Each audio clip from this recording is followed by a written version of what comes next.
Hey guys, tonight we're stumbling into the gloriously blurry world of medieval drinking. Not knights in shining armor, not princesses in towers, not even monks quietly copying scrolls. No, tonight you're just you, thrown, hungover, and bewildered straight into a society where everyone, from babies to bishops, is a little bit tipsy all the time. It's less Game of Thrones and more game of forgetting what day it is. So before you pass out at the idea, take a moment to like this video and subscribe. But only if you actually enjoy what I do here. And leave a comment telling me where you're listening from and what time it is for you. Now dim the lights, put a fan on for that cozy background hum, and get comfortable. Let's pause for a second. Have you ever wondered what it actually felt like to live in a world where the safest thing to drink was mildly alcoholic? Did peasants really drink beer for breakfast, lunch, and dinner?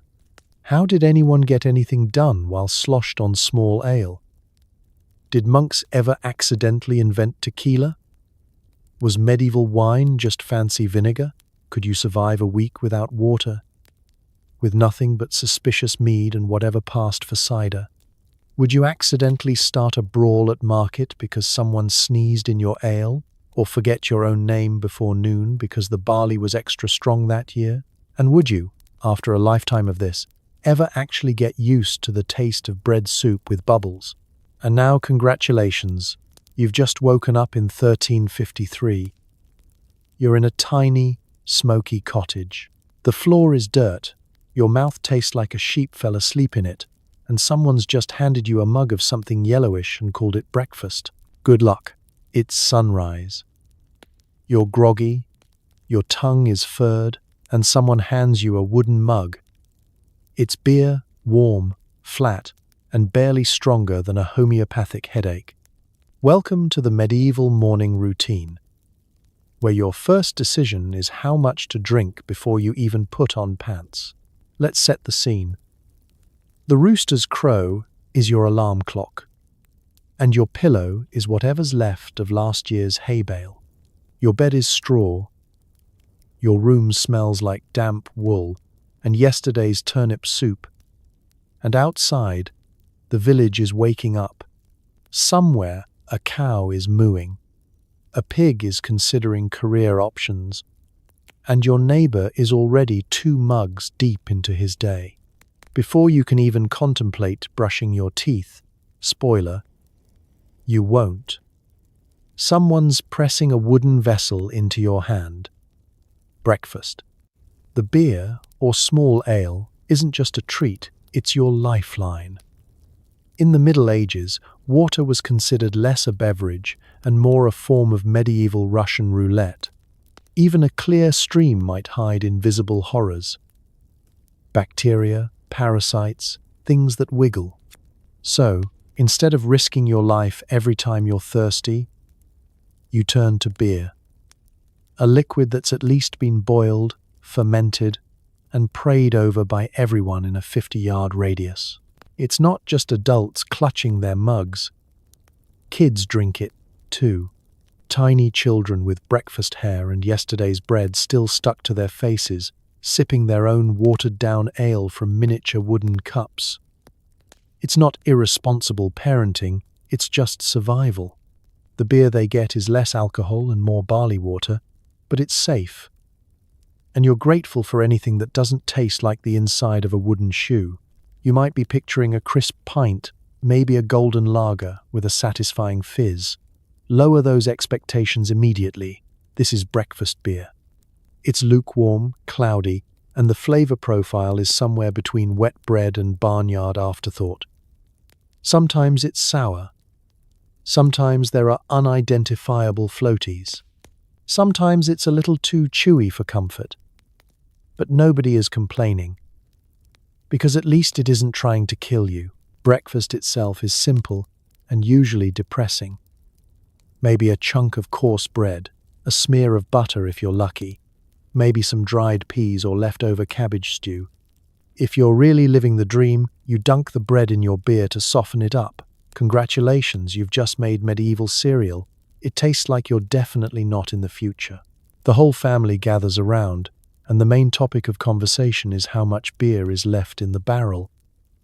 Did the alewife get the last batch right? Was it strong enough to kill whatever's living in the cup?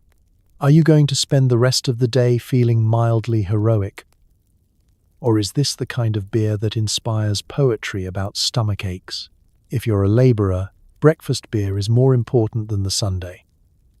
You'll spend the entire day digging ditches, carrying rocks, or trying not to get kicked by a horse. You need the calories, the hydration, and maybe just a little bit of buzz to numb you to the existential horror of another day shoveling mud. It's not about getting drunk, it's about getting through. Sometimes, the beer is so weak that you wonder if it's worth the trouble. Other times, someone in the village gets bold and tries to make it extra strong. That's when breakfast turns into a community event. 1 part meal, 1 part dice roll, and 1 part emergency planning. The strong stuff is reserved for festivals, or the occasional Tuesday when nobody has work. As you finish your mug, the day begins for real. You hand your cup back, wipe your mouth on your sleeve, and head out into the world just a little steadier than when you woke up. The sun is barely above the horizon. The air is full of wood smoke and damp earth. And already you're wondering if there'll be enough beer left for lunch. Because in the Middle Ages, beer isn't just breakfast. It's peace of mind, liquid armor, and sometimes, if you're lucky, the best thing you'll taste all day. And as you trudge out to face the mud, the livestock, and the dubious decisions of your ancestors, you can take comfort in one universal truth. At least you started the day with a pint. You shuffle outside and find half the village lined up for their daily dose. Brewing isn't just a chore, it's the neighborhood's main event. The local alewife is both celebrity and suspect. Part chemist, part gossip, part potential poisoner. Every village has its star, and in the medieval world, that star is the woman with the biggest cauldron. She's the alewife, the keeper of the brew, the master of barley, and the reason everyone is willing to trade a chicken, a handful of beans, or mild personal dignity for another mug. She lives in the crooked house with the thatched roof, the perpetual cloud of yeasty steam billowing out the windows, and a broom propped conspicuously by the door. If you see a bushy cat or two, don't ask questions. They're there for the mice, or so you hope. Alewife is not a job for the faint-hearted or the easily bored. Brewing is part chemistry experiment, part crisis management, and all about timing. If the barley is too old, the water too dirty, or the fire too hot, the ale will come out wrong. If the fermentation goes wild, your drink ends up as medieval paint thinner. Too weak, and everyone spends the day grumbling.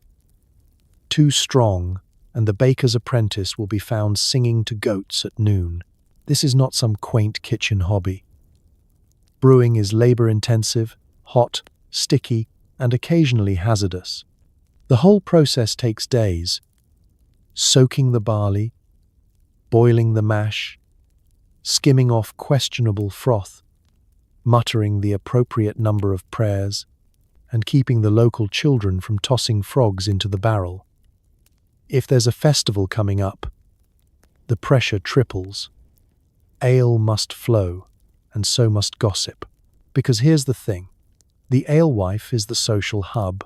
Her kitchen is the unofficial village news desk, the center of all rumors, matchmaking, and speculative discussion about who exactly stole the mayor's chicken. If you want to know who's expecting a baby, who's short on rent, or who might have the plague, you don't ask the priest, you go to the alewife. And you listen carefully as you sip, because she's seen and heard it all. Medieval Facebook, only slightly less accurate.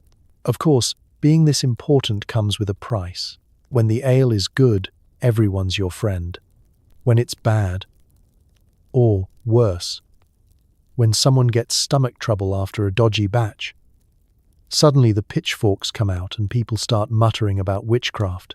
The line between local treasure and suspicious woman with mysterious herbs is thinner than a monk's patience on Friday.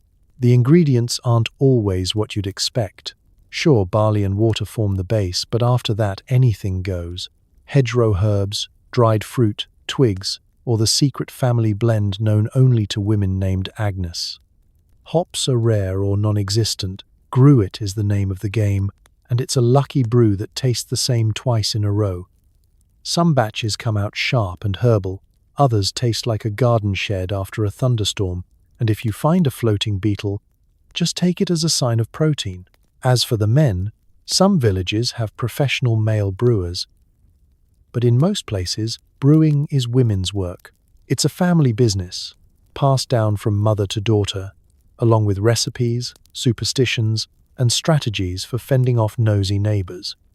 The men can grumble about the taste, but if they complain too loudly, they risk a week of water and regret. Every so often, a new brewer tries to break into the scene, maybe a neighbor's wife, a visiting cousin, or the town blacksmith's ambitious sister. There's drama, of course. Whisper campaigns about strange flavors, accusations of short measures, and the occasional not-so-accidental mixing up of barrels. It's not just beer, it's business, competition, and subtle social warfare. By noon, the line has thinned, the barrel's half empty, and the alewife's house is quiet again. She sits with her feet up, counting coins and plotting the next batch. Brewing isn't just about keeping people hydrated. It's about keeping the village running.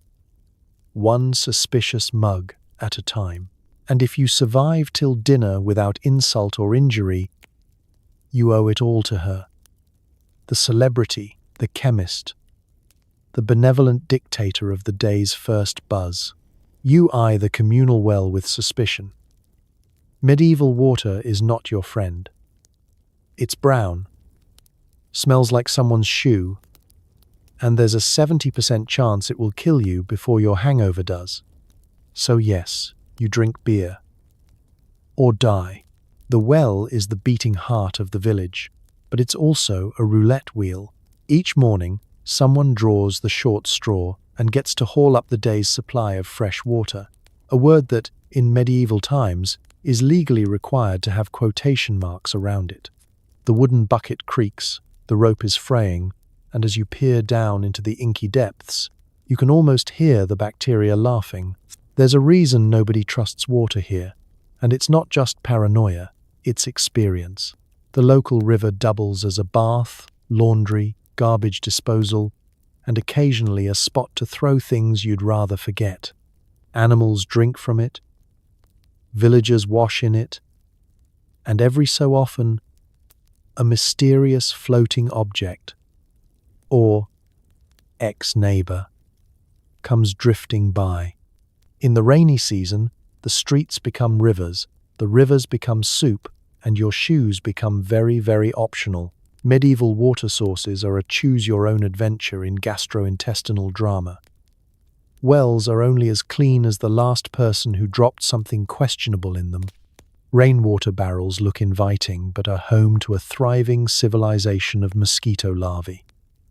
Springs are coveted, but only if you don't mind sharing with every animal within a 5-mile radius. Ponds and lakes. Please, if you drink from a pond, you might as well start writing your will on the back of a cabbage leaf. So you learn, very quickly, to avoid drinking water unless you want to gamble with your digestive system. People aren't stupid. They know what the flux is, and they've buried enough family members to take the threat seriously. That's why even children get their mugs filled with ale at breakfast. You don't drink water. You bathe in it, sometimes, wash clothes in it rarely, and dump chamber pots into it constantly, but you don't drink it. Unless you're desperate, delirious, or have already made peace with your ancestors. On rare occasions, someone tries to get fancy. Maybe a priest says a blessing over the well. Maybe the Lord's steward pays to have the well cleaned, or the village gathers to pull out whatever's been floating for the last 3 weeks. There's a short-lived celebration, a toast with slightly less opaque water, and then a collective return to barley beverages as soon as the next rainstorm washes something mysterious back in. But what about boiling? Well, yes, sometimes people boil water for stews, for washing, or for those medieval spa days nobody talks about. But fuel is precious. Fire is dangerous. And honestly, who wants to wait? Beer, cider, and weak wine have all done the boiling and fermenting for you.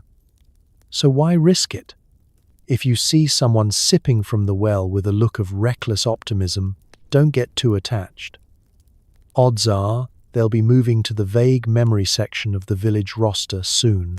Even the upper class isn't immune. Castles have wells too. And those wells are not immune to the creative sabotage of medieval life. Rain, rats, runoff, and whatever the kitchen staff dumped last night. If you're fancy, maybe you get water strained through linen, flavored with herbs, or mixed with just enough wine to kill whatever's lurking inside. But nobody, absolutely nobody, just drinks a glass of plain, room-temperature medieval water for fun. So, you clutch your mug of beer, thank the barley gods, and watch as your neighbor's kid tries to fish something out of the well with a stick. Will he succeed? Will it change anything? No and no. But it's a time-honored tradition. Watch, worry, and avoid the water. Because here, survival doesn't go to the strongest or the bravest. It goes to the person who knows that sometimes the greatest danger in medieval Europe is as simple as a sip of fresh water. Cheers. Think apple juice is wild for toddlers? Try handing a 4-year-old a mug of small ale. It's basically bread juice with bubbles. And yes, kids drink it too. Why? Because water is still trying to murder everyone. Let's set the scene. It's breakfast, the sun's barely up, and a line of small, grubby children are waiting for their morning beverage. Forget orange juice, forget milk. If you even know what a cow is, it's probably already been stolen by the neighboring village. Here in medieval Europe, every child's day begins with a little splash of liquid courage. You might picture a grown man with a frothy tankard, but here it's a child with a wooden cup, crusty with age, eyeing the dregs like a seasoned veteran. What exactly is small ale? And why is everyone, literally everyone, drinking it? Picture a beverage so weak it couldn't get a sparrow tipsy, brewed more for safety than celebration. It's made from leftover barley mash, boiled and fermented just long enough to scare away anything with a Latin name. The alcohol content is barely measurable, but it's enough to knock out the evil lurking in the local water. If you're lucky, it tastes faintly of old bread. If you're not lucky, it tastes faintly of something else. Either way, it's not trying to give you a childhood buzz. It's just trying to keep you alive until the next plague comes to town. Parents aren't irresponsible, they're pragmatic. In a world where water is a roll of the dice and childhood disease is considered a polite way of saying we still don't know what happened, small ale is a safer bet than whatever's bubbling in the nearest pond. Medieval children are not only permitted, but expected to drink this stuff with every meal. By the time a kid can walk, they can handle a mug.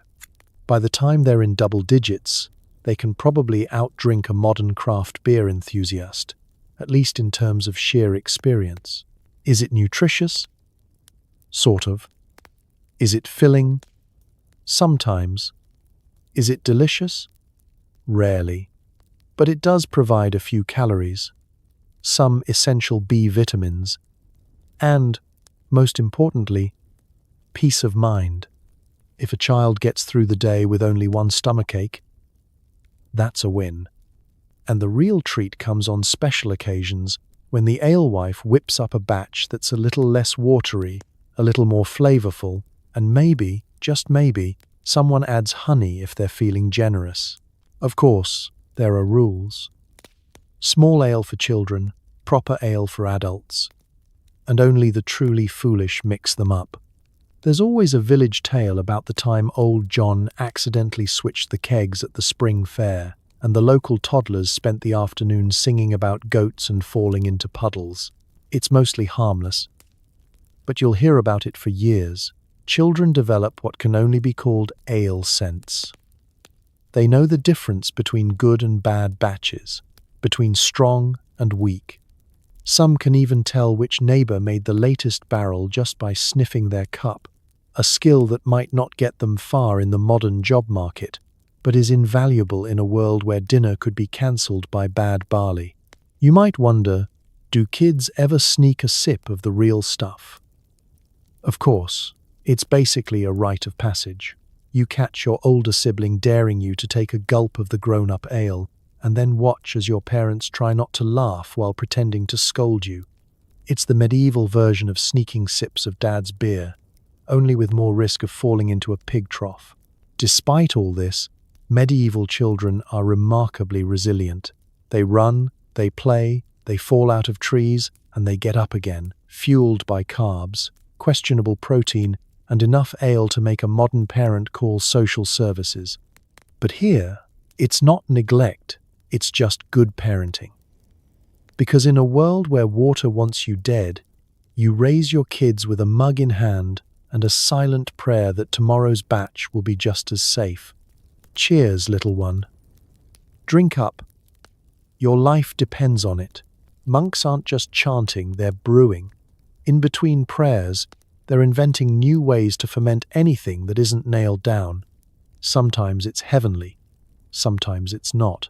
Step inside the monastery, and you'll find more than dusty relics and echoing hymns. You'll find rows of barrels, sacks of barley, and a cheerful band of men in robes, elbow deep in bubbling vats. These aren't just any men, they're God's chosen homebrewers, equal parts scholars and mad scientists. The rule of street? Benedict says, idleness is the enemy of the soul, but so, apparently, is sobriety. That's why the cloister always smells faintly of yeast and the promise of poor decisions. It all starts with a problem. Monks need safe things to drink too, and water is no holier inside the walls than out. So, after morning prayers and a little bit of fasting, the brothers get to work. Some days it's ale, some days it's beer, and on feast days it's mead, a golden, sticky drink made from honey and optimism. When the crops fail or someone accidentally invents exploding porridge, there's always someone in the background muttering, "What if we just ferment it?" Medieval monasteries are the Silicon Valley of the brewing world, except with less caffeine and more vows of silence. The monks experiment endlessly, documenting each triumph and catastrophe in careful Latin. Their process is equal parts spiritual devotion. And let's see what happens if we leave it in the Sunday. Sometimes the result is sublime. Crystal clear mead, bubbling ales, or wines that taste almost like grapes.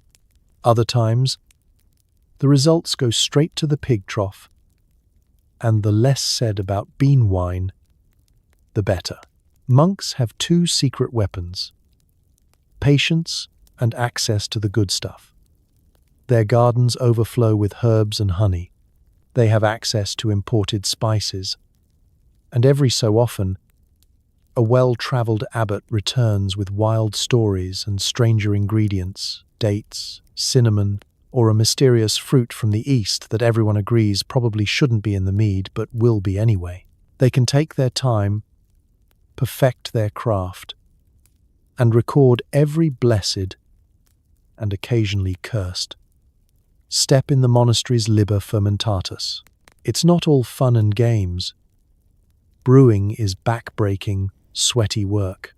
Barrels need scrubbing, yeast needs feeding, and some unlucky novice is always on froth duty, skimming off whatever horrifying foam rises to the surface during fermentation. The brewer's tunic is the only garment in the world that smells equally of faith and feet, and when the abbot comes by for a taste, everyone waits in nervous silence. Because if he spits, you're scrubbing the chapel steps, until next Pentecost. But when the stars align and the yeast is strong, something magical happens. Monastic beer becomes the talk of the countryside. Pilgrims arrive not just for salvation, but for a mug of Brother Anselm's special. Local lords send envoys, hoping for a taste, and soon the monastery's brewery is busier than confession on Ash Wednesday. Monks brew stronger ale for guests, lighter table beer for daily meals, and extra batches for festivals, fasting days, and anyone who looks like they might donate a new roof. Of course, the monks never stop experimenting. Mead with rose petals, beer with ginger, wine aged in barrels that once held no one remembers what. Sometimes the results are revered for centuries. Other times, they invent the medieval equivalent of energy drinks and quietly bury the recipe under the pumpkin patch. Through all this, the monastery remains a haven of innovation and accidental miracles. Some monks pray for wisdom, some pray for a good harvest, and some, clutching their wooden ladles, simply pray that this batch doesn't explode like the last one. In the end, whether the brew is nectar of the angels or an act of penance, the monks raise a mug, bow their heads, and toast to another day of surviving history, one experimental sip at a time. Your first meal is bread soaked in ale, or porridge made with more beer than water. It's not just tradition, it's self-defense. You need the calories, and the alcohol is a side bonus. Morning in the medieval village arrives with a whimper and a chorus of livestock-related complaints. Your eyelids feel like they've been glued shut with damp straw. But hunger pulls you upright, eventually. There's no stack of pancakes waiting for you, no eggs, and absolutely nothing resembling bacon, unless you count that greasy rind you've been hoarding in your pocket for 3 months. Instead, you're greeted by a wooden bowl of breakfast so sturdy, so basic, it could legally be classified as emergency food. And at the heart of every peasant's meal is a simple, ancient truth. Anything tastes better when soaked in enough booze. The bread you get isn't the fluffy, bakery-fresh stuff of modern dreams. It's dense, chewy, and somewhere between chewing gum and dental hazard. This loaf was probably baked 2 days ago and is now doubling as both sustenance and potential building material. The trick is to soften it up, and for that, you need ale. Poured straight over your breakfast like the world's saddest milk substitute. The resulting mixture is called sops, which sounds vaguely fancy but is really just the medieval version of we do what we must. If you're feeling extra lucky, someone will have made pottage or porridge. Don't get excited. This isn't sweet, creamy oatmeal. Medieval porridge is a lumpy, honest bowl of boiled grains, barley, oats, or whatever survived the last rat infestation, cooked with an optimistic amount of beer and possibly a single wilted onion for flavor. It's a meal that tastes like hope, resignation, and at least a little bit like the inside of a leather shoe. But it's filling, it's hot, and, thanks to the beer, it probably won't give you dysentery. This isn't about getting tipsy before breakfast. In fact, nobody expects to start their day sloshed. Small ale, the breakfast beverage of champions, is usually so weak that you'd have to drink your body weight just to feel brave enough to talk to your neighbor. But the alcohol is still just enough to keep you from dying of waterborne horrors, and it makes the day feel slightly less impossible. If you do manage to get a little buzz before the sun is fully up, it's less a cause for celebration and more a sign that someone brewed the batch wrong. Breakfast is eaten quickly, quietly, and in groups because nothing brings people together like collective suffering. There's no sitting room, no kitchen table, and the only table manners involve not elbowing anyone too hard when reaching for the last crust. Conversation is functional. Pass the salt. Is this your bowl? Why is the dog licking the pot again? If you're a noble, your breakfast might be fancier, maybe some cheese, maybe a piece of fruit that hasn't rotted.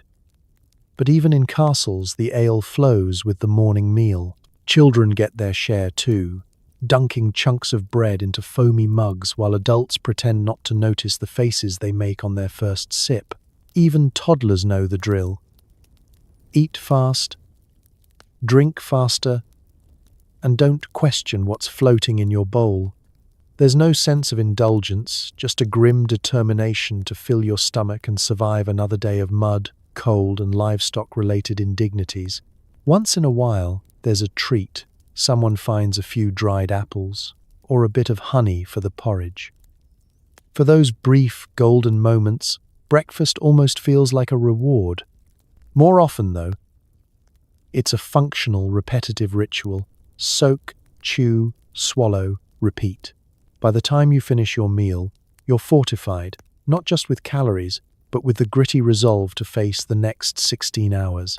The alcohol hums quietly in your veins, a liquid shield against contaminated water and the cold reality of medieval life.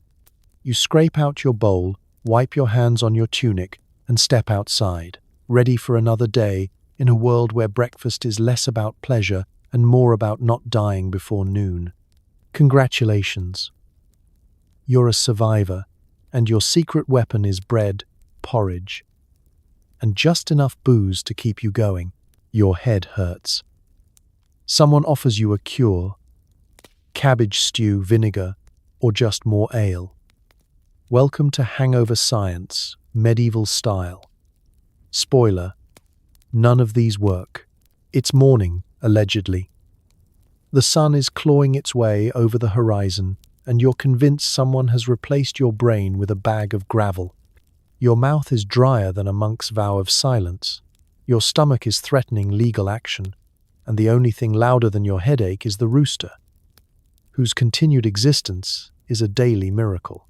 Congratulations, you survived another night in a medieval tavern, but now you must pay the price. Hangovers aren't new. They've been haunting humanity since the first person looked at a bubbling vat of barley and said, "I bet we could drink that." But medieval people, lacking the twin blessings of aspirin and cold Gatorade, had to make do with folk wisdom, trial and error, and a kind of stubborn hope that maybe this time the cure would work. Let's start with the classic: the hair of the dog. The logic is simple. If drinking got you into this mess, maybe drinking will get you out. Someone shoves a mug of small ale into your hands before you can even protest. You stare at it, the liquid sloshing like yesterday's regrets. It's not strong, but the memory of last night is. You sip, hoping for a miracle. There isn't one. Congratulations. You're now hydrated and slightly buzzed, but still miserable. Next up, cabbage stew. Some medieval physicians, which is to say anyone who owned a mortar and pestle, swore by it. The idea is that boiled cabbage, heavy on the cumin, and even heavier on disappointment, would restore the humours. In reality, it just restores the smell of cabbage to your entire house and, if you're lucky, encourages your stomach to stop holding grudges. If you're unlucky, you'll spend the afternoon regretting every culinary decision you've ever made. If cabbage isn't to your liking, how about vinegar? A popular cure is to knock back a spoonful or 3 of the strongest vinegar you can find. Maybe someone adds a raw egg for protein and a pinch of pepper for flair. Does it help? Not unless your definition of help is temporarily distracting you from your headache with the immediate threat of gagging. The vinegar concoction is supposed to cut through the fog. What it actually cuts through is your will to live. For those who believe in more earthy remedies, there's always onions, garlic, or, in extreme cases, pickled fish. Some recommend chewing a raw onion, which is about as appealing as a slap from the village blacksmith. The sharpness is supposed to wake you up, but it mainly wakes up everyone around you. And if your breath doesn't clear the room, the fish certainly will. If all else fails, it's time for the most medieval of all solutions: suffering. Medieval people were big believers in the value of endurance. After all, this is a world where splinters are a life-threatening event and soap is a luxury. Maybe you're supposed to suffer. Maybe that's how you know you're alive. So you groan, shuffle to the door, and step into the grey light of day, hoping the wind will clear your head faster than cabbage ever could. The best cure, it turns out, is simply time and distraction. A few hours spent mucking out stalls, chasing livestock, or hauling water from the world's least trustworthy well, and your hangover slowly fades into the background radiation of medieval discomfort. You might never feel truly good, but eventually, you'll feel slightly less bad. So tonight, when you raise another mug, remember, there is no cure, only consequences. But if misery loves company, you're in the right place. Because in the medieval world, the morning after is everyone's business, and the only proven remedy is to survive until you forget how much it hurts. Sleep well and try not to wake the rooster. Sometimes the beer is perfect. Sometimes it's sour, green, or explodes in the cellar. What do? Drink it anyway, and hope your stomach is as tough as your will to live. Let's set the scene. You've waited all week for a fresh barrel of ale. The village alewife has announced the new batch is ready. Spirits are high, mugs are out, and even the neighbor who never smiles has managed to look almost hopeful. Someone pries open the barrel, expecting the sweet smell of malted barley, and instead, well, the scent that hits your nose is closer to haunted barn than refreshing beverage.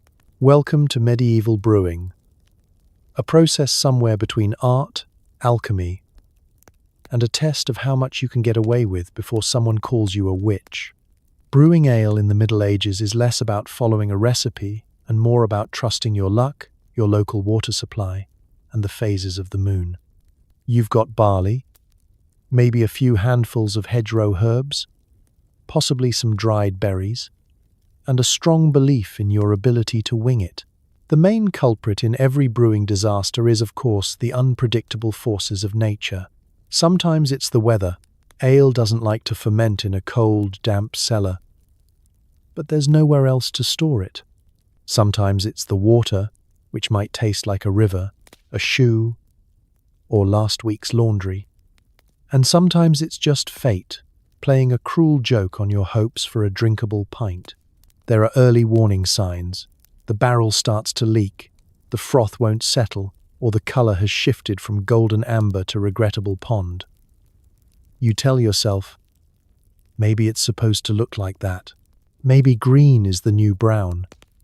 Maybe all those tiny bubbles are a sign of extra freshness and not a warning from the gods. You have your first taste and immediately regret every decision that led you to this moment.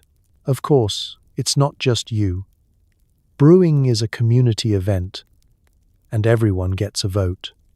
Someone suggests adding more honey. Someone else says, just let it sit for another week. The local wise woman suggests a handful of dried sage to chase away evil spirits. You add the sage. The evil spirits remain, and now your ale tastes like regret with herbal notes. There's always one batch that's legendary, for all the wrong reasons. Maybe it exploded in the cellar, leaving the floor sticky for weeks and creating a terrifying new species of cellar mold. Maybe the alewife forgot to clean the brewing vat and last year's residue staged a comeback. Or perhaps, in an attempt to stretch supplies, someone tossed in mystery grains and created a drink that doubled as livestock repellent. When the worst happens, you don't just throw it out. Throwing out ale is basically heresy. Instead, you try to fix it. Boil it, filter it through a bit of old linen, mix it with something else, or, in a pinch, convince the kids it's special healing brew. If all else fails, you simply lower your standards. There are only so many hours in a day, and you'd rather risk mild hallucinations than go thirsty. Every brewing catastrophe becomes a story for the ages. Years from now, you'll still be telling tales about the batch that foamed for 3 days straight, the barrel that grew whiskers, or the ale so sour it made the village pig swear off drinking for life. These disasters aren't failures. They're rites of passage, reminders that survival sometimes means drinking whatever doesn't actively try to escape the cup. By sunset, the ale is gone, or at least the worst of it has been pawned off on unsuspecting travelers and the local tithing collector.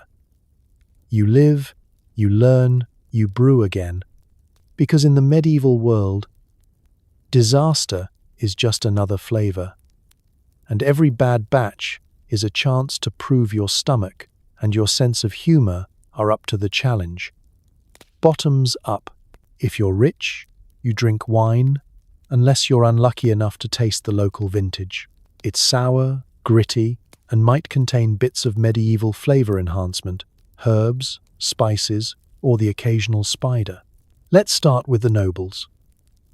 Wine, for the upper class, is more than a beverage. It's a lifestyle, a status symbol, and a liquid excuse for questionable poetry. If you're a lord or a lady, your table is never without a gleaming pitcher of something that, in theory, was imported from France or Italy. Your goblet is silver, your table linen is white, at breakfast anyway, and your guests are obligated to admire both. There is a ritual to wine drinking.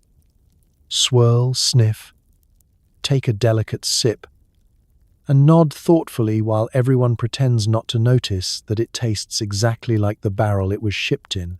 But here's the punchline. Even noble wine is mostly wishful thinking. Medieval winemaking is a gamble with weather, pests, and a stunning lack of refrigeration. Grapes are unpredictable. Sometimes you get a crisp, sweet harvest. Sometimes you get a batch of angry, sour raisins, and the whole year's vintage tastes like someone tried to make vinegar out of foot sweat.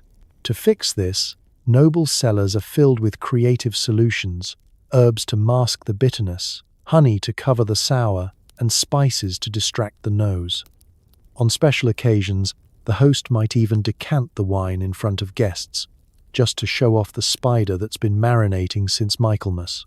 If you're a guest in a noble hall, etiquette requires that you praise the wine, no matter what.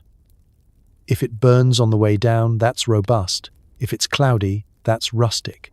If there are suspicious floaties, just fish them out and hope they're not alive. Wine isn't just for drinking either.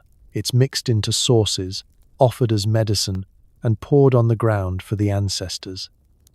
There are no wine snobs here, only wine survivors. Now, step outside the castle and onto the muddy streets with everyone else. If you're a peasant, you dream of wine the way modern people dream of early retirement, constantly, and with a deep sense of unreality. Once in a blue moon, maybe at a wedding or a festival, you get a mug of wine so thin and sour it makes your teeth try to leave your mouth. This is plonk. Wine at its most basic, most regrettable, and most likely to have twigs in it. Peasant wine is homemade, local, and enthusiastic about the idea of fermentation. The grapes might be green, brown, or somewhere in between. And the press is probably an old wooden screw, operated by someone who hasn't washed their feet since last Christmas. Sometimes the wine is so diluted with water that it barely counts as alcohol. Other times, the fermentation goes rogue, and you're left with something that fizzes in a way wine absolutely shouldn't. Of course, nothing goes to waste. If the wine spoils, it's turned into vinegar for pickling onions or marinating whatever wild animal you managed to catch last week. If it's too strong, it gets watered down for the kids. If it's too weak, well, you just call it table wine and hope nobody notices. Every so often, a traveling merchant brings news of real wine. Deep red, fragrant. The kind you see in paintings of saints and kings. You never taste it. You never even see the bottle. But the stories are good for morale. And besides, after your third mug of peasant plonk, you're pretty sure you could see saints too. By sunset, nobles are tipsy on imported vintage, peasants are cheerful on whatever they could scrounge, and the village is alive with the sort of optimism that only fermented grapes and lowered standards can bring. Because in the medieval world, whether your wine comes from a golden goblet or a chipped clay cup, everyone knows the secret to survival. Drink what you have, pretend it's better than it is, and never ask what's floating in the bottom. You wander into the local tavern. Within minutes, someone's arguing about sheep, bread, or who makes the best ale. You've never seen so many adults try to throw a punch with a mug in one hand. Taverns in the medieval world are less cozy pub and more carnival in a thunderstorm. The ceilings are low. The air is a sticky blend of sweat, wood smoke, and whatever the last customer spilled. The floor is dirt, the benches wobble, and every surface is coated with a historic layer of spilled drink, muddy footprints, and stories that are best left untold. The fireplace smokes, the candles flicker, and every time someone opens the door, half the village's poultry rushes in to see what's on tap. This is where the village comes to unwind, or to wind up, depending on the mood. Merchants, farmers, shepherds, travelling tinkers, and the odd poet with a questionable beard all cram shoulder to shoulder around rough wooden tables. You have your regulars, old Tom, who claims he once wrestled a bear. Bess, the alewife's sister, who settles all disputes with her glare. And a collection of locals who believe the surest way to end any argument is with a song, a scowl, or a swift kick under the table. No matter the hour, there's always a debate brewing. Sometimes it's about who really owns the brown sheep in the north field. Sometimes it's a heated discussion about which bread is the good bread, and which is the stuff even the chickens refuse. Most often, though, it's about ale. Whose is the strongest? Whose is the smoothest? Who, last week, tried to pass off cider as beer and started a crisis so large the priest had to get involved? Arguments escalate quickly, lubricated by hours of drinking and centuries of unresolved neighborly tension. Someone stands too fast. Another person mishears an insult. And the next thing you know, a brawl erupts. Punches are thrown, but this is not a scene from an epic poem. Most punches are off target or delivered with such hesitation that they're basically invitations to dance. Nobody wants to spill their drink, so every swing is carefully calculated to miss by an inch or two, lest precious ale hit the dirt. There's a choreography to it, dodging, swaying, and occasionally tripping over a stray goat. Someone swings a loaf of bread like a club. Someone else throws a turnip with alarming accuracy. The blacksmith, built like a wagon, simply sits back and laughs as his apprentice tries to defend his honor against a flock of irate chickens. Tables are rarely flipped, too valuable, but benches have been known to migrate mysteriously in the heat of battle. And yet, the brawl is rarely about real violence. It's more about ritual, stress relief, and the chance to impress your neighbors with your ability to wrestle a man twice your size while still holding on to your mug. There are rules, unwritten but strictly enforced. Don't break the alewife's crockery. Don't step on the tavern dog. If you spill someone's drink, buy them another, or face social exile and eternal side-eye from old Tom. Eventually, someone calls for peace. Sometimes it's the alewife, brandishing a wooden spoon. Sometimes it's the priest, guilt-tripping everyone into a half-hearted apology. Most often, it's simply the arrival of more ale. The crowd settles, bruises are compared, and someone strikes up a song. By the end of the night, enemies are friends again. Arguments are forgotten, and the only casualties are dignity, tunics, and a few unlucky root vegetables. As you step out into the night, a little more battered and a lot more amused, you realize the tavern brawl is less a fight and more a community tradition. In a world where survival is hard and comfort is rare, a good brawl is just another way of letting off steam. After all, what's a little chaos among friends? Especially when the ale keeps flowing and tomorrow's troubles can wait until morning. You meet someone who claims not to drink.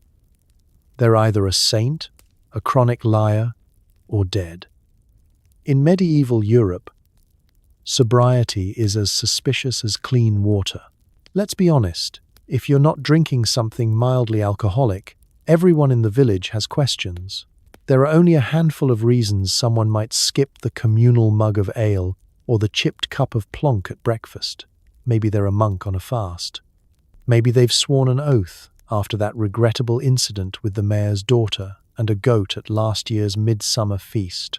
Or maybe, just maybe, they're an undercover agent sent from the next town to steal all the barley. You find the sober one at the market, quietly sipping what appears to be, brace yourself, plain water. Instantly, 3 women cross themselves, and a child hides behind her mother's apron. The butcher leans over and mutters, "That's how you get the flux." A shepherd claims he once saw a sober man, but it turned out he'd just fainted from hunger and came back asking for beer. In a world where water is more dangerous than bandits, and ale is safer than the village well, refusing to drink is practically heresy. Sobriety is the ultimate rebellion. You wonder, do they have a secret? Are they blessed with a magic stomach? Or do they just enjoy living on the edge, tempting fate one questionable sip at a time? If you press for details, you get stories. "Oh, I don't care for ale," they say, in the tone of someone confessing a dark and shameful secret. It muddles the mind. This statement is met with general skepticism. After all, a slightly muddled mind is considered a public service. Nobody wants to remember what happened at the last village brawl or the exact ingredients in last week's pottage. The local priest is technically supposed to promote moderation, but even he's got a private stash of communion wine that seems to get refilled far too often for just Sunday use. He'll gently suggest that the Lord's work is best done with a clear head, but no one takes this as a call for abstinence, more as an invitation to pour smaller cups more often. Every so often, the village hosts an out-of-toner who refuses the communal drink. Maybe a traveling merchant, maybe a self-declared healer with a pouch full of dried roots and strong opinions. They're watched carefully. When their back is turned, people whisper, "Are they sick? Are they cursed? Are they just here to judge everyone else?" They're given the least comfortable seat, the oldest bowl, and a series of questions about their health, family, and recent encounters with demons. If you're a laborer or a farmer, the idea of going an entire day without ale or small beer is the stuff of nightmares. You'd sooner work barefoot in the snow than face a ditch, a plough, or a flock of rebellious geese with nothing but water in your veins. Even children know this. When a mother tries to serve plain well water, the family looks at her as if she's proposed a picnic in the graveyard.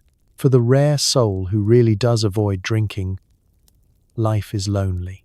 They're excluded from toasts, ignored at the tavern, and quietly blamed for any string of bad luck, poor harvests, or the time old Ned's donkey ran away. Being sober isn't just a lifestyle, it's a statement, and not the popular kind. Even the local doctor, when asked for health advice, is more likely to recommend switching to weak cider than to say, try total sobriety. Of course, there are exceptions. Saints, visionaries, and a handful of determined ascetics get a pass, mostly because nobody wants to risk smiting.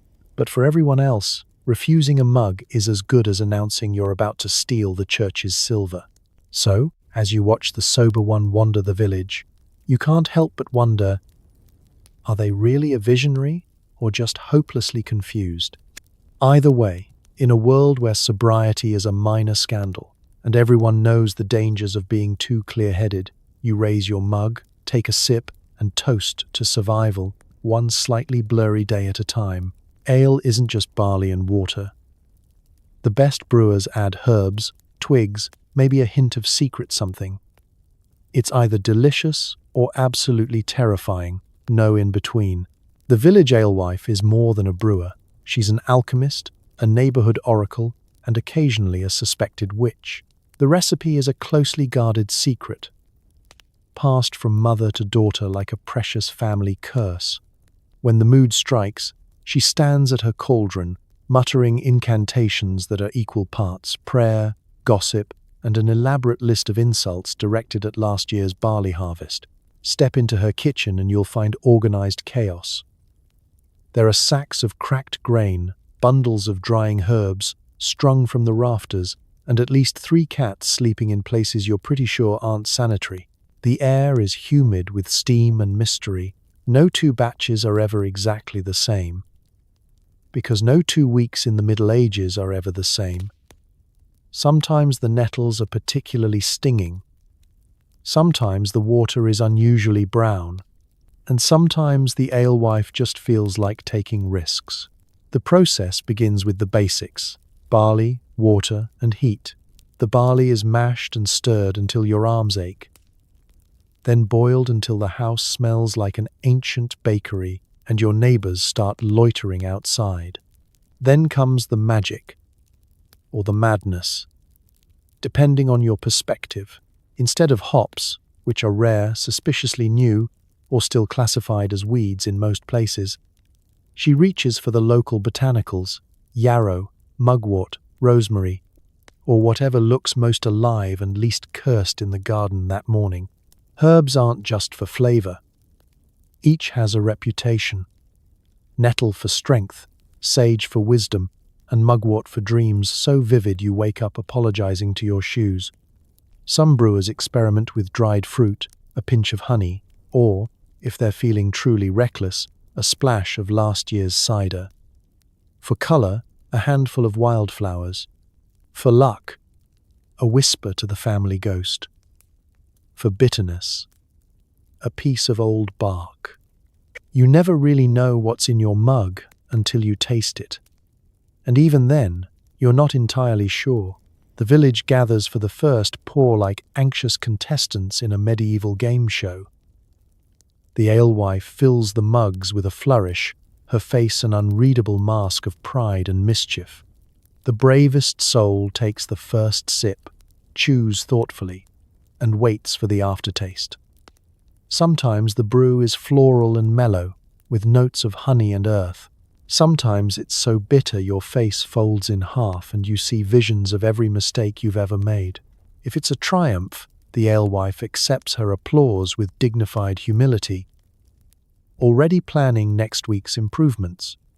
If it's a disaster, the villagers exchange polite grimaces and compliment the robust flavor or the herbal complexity. Someone always suggests, maybe let it sit another week. Someone else whispers about the time she tried adding garlic. The secret ingredient that year, it's agreed, was regret. Superstition weaves itself into the brewing too. If the wind changes direction, the barrel is moved. If a black cat crosses the threshold, the whole batch gets an extra handful of rosemary, just in case. Some say the alewife can curse a rival's beer just by glaring at the kettle. Others suspect her of controlling the weather. Children believe she can tell if you've stolen apples just by the way your mug foams. When the brew is good, it becomes legend.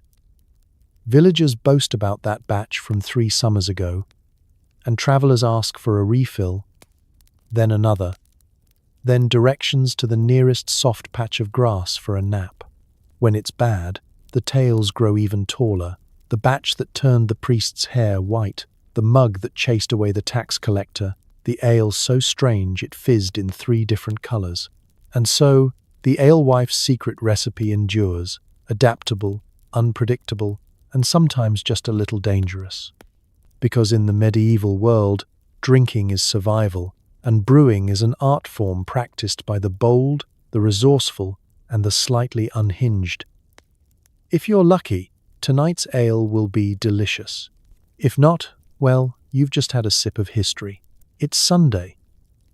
You file into church and find that communion wine is the best thing you'll drink all week. The priest is probably tipsy too. Holy hydration. Church in medieval Europe is the spiritual, social, and, for many, liquid center of the village. The bells toll, the villagers shuffle in, and the local hounds sneak under the pews, hoping for dropped crumbs and divine intervention. You're tired, your boots are muddy, and your head still throbs from Saturday night, but you wouldn't dare skip Mass. Not because you're particularly devout, although you'll say you are, but because there's wine at the altar, and rumor has it this batch is imported from the Lord's own cellar. Communion is a sacred ritual, but in an age where daily beverages are closer to pond water than Pinot, it's also a rare opportunity to taste something truly special. The chalice is polished, mostly. The altar is draped in faded linen, and the priest's hands are steady. Unless, of course, he's already sampled the sacramental supply, which, let's be honest, he has. You kneel, you pray, and you wait your turn. The villagers ahead of you are moving with a little extra enthusiasm. Old Mrs. Hayworth, who hasn't smiled in 3 years, is suddenly beaming. The blacksmith takes communion twice by accident. Children pretend to cough so they can sneak another sip. Even the local tax collector, otherwise considered unsavable, attends Mass like clockwork, his eyes on the chalice the whole time. The wine itself is a revelation. It's sweet, dark, and shockingly free of mysterious floaties. You let it linger, savoring the way it cuts through the taste of yesterday's cabbage. It's the only thing you've consumed all week that doesn't double as a laxative. For one fleeting moment, you understand why saints write poetry about grapes and why monks risk their lives for vineyard rights. The priest, meanwhile, is doing his best. Technically, moderation is a virtue, but in practice, the supply sometimes runs mysteriously low. It's not unusual for Father Gerald to sway a bit during his sermon, his Latin slurring gently as he explains the difference between sin and just having a good time. Parishioners nod sagely and hope he hasn't lost his place in the liturgy again last week. The blessing of the bread turned into an impromptu lecture on the dangers of eel farming. You might think the church would discourage this sort of thing. In theory, yes. In practice, the line between sacred and recreational drinking is as blurry as the priest's vision by the end of the second Mass. Some churches even host feast days with wine flowing freely for all, and if the sermon runs long, so does the line for a refill. Wine isn't the only draw. Church is where the village gossips come to confess and compare notes. After communion, everyone lingers, swapping stories, planning marriages, and gently judging the neighbors. Someone always asks, "Did you taste this year's wine?" Someone else claims to know the priest's supplier. The altar boys sneak the dregs, giggling behind the pulpit. It's less a place of judgment and more a festival of mild intoxication and second-hand sanctity. Of course, not all churches are so generous. Some stretch their wine supply with water, sometimes even clean water, if you're lucky. Others switch to mead or ale when the grape harvest fails, with mixed results. There are legends of one church where the communion cup was filled with sour beer for an entire winter, resulting in a record number of confessions and an equally impressive number of apologies. By noon, the village is spiritually refreshed and, in many cases, slightly buzzed. You step out into the sunlight, squinting at the brightness and wondering if it's sacrilege to feel this good. Maybe you'll sin a little extra this week, just to guarantee another taste next Sunday.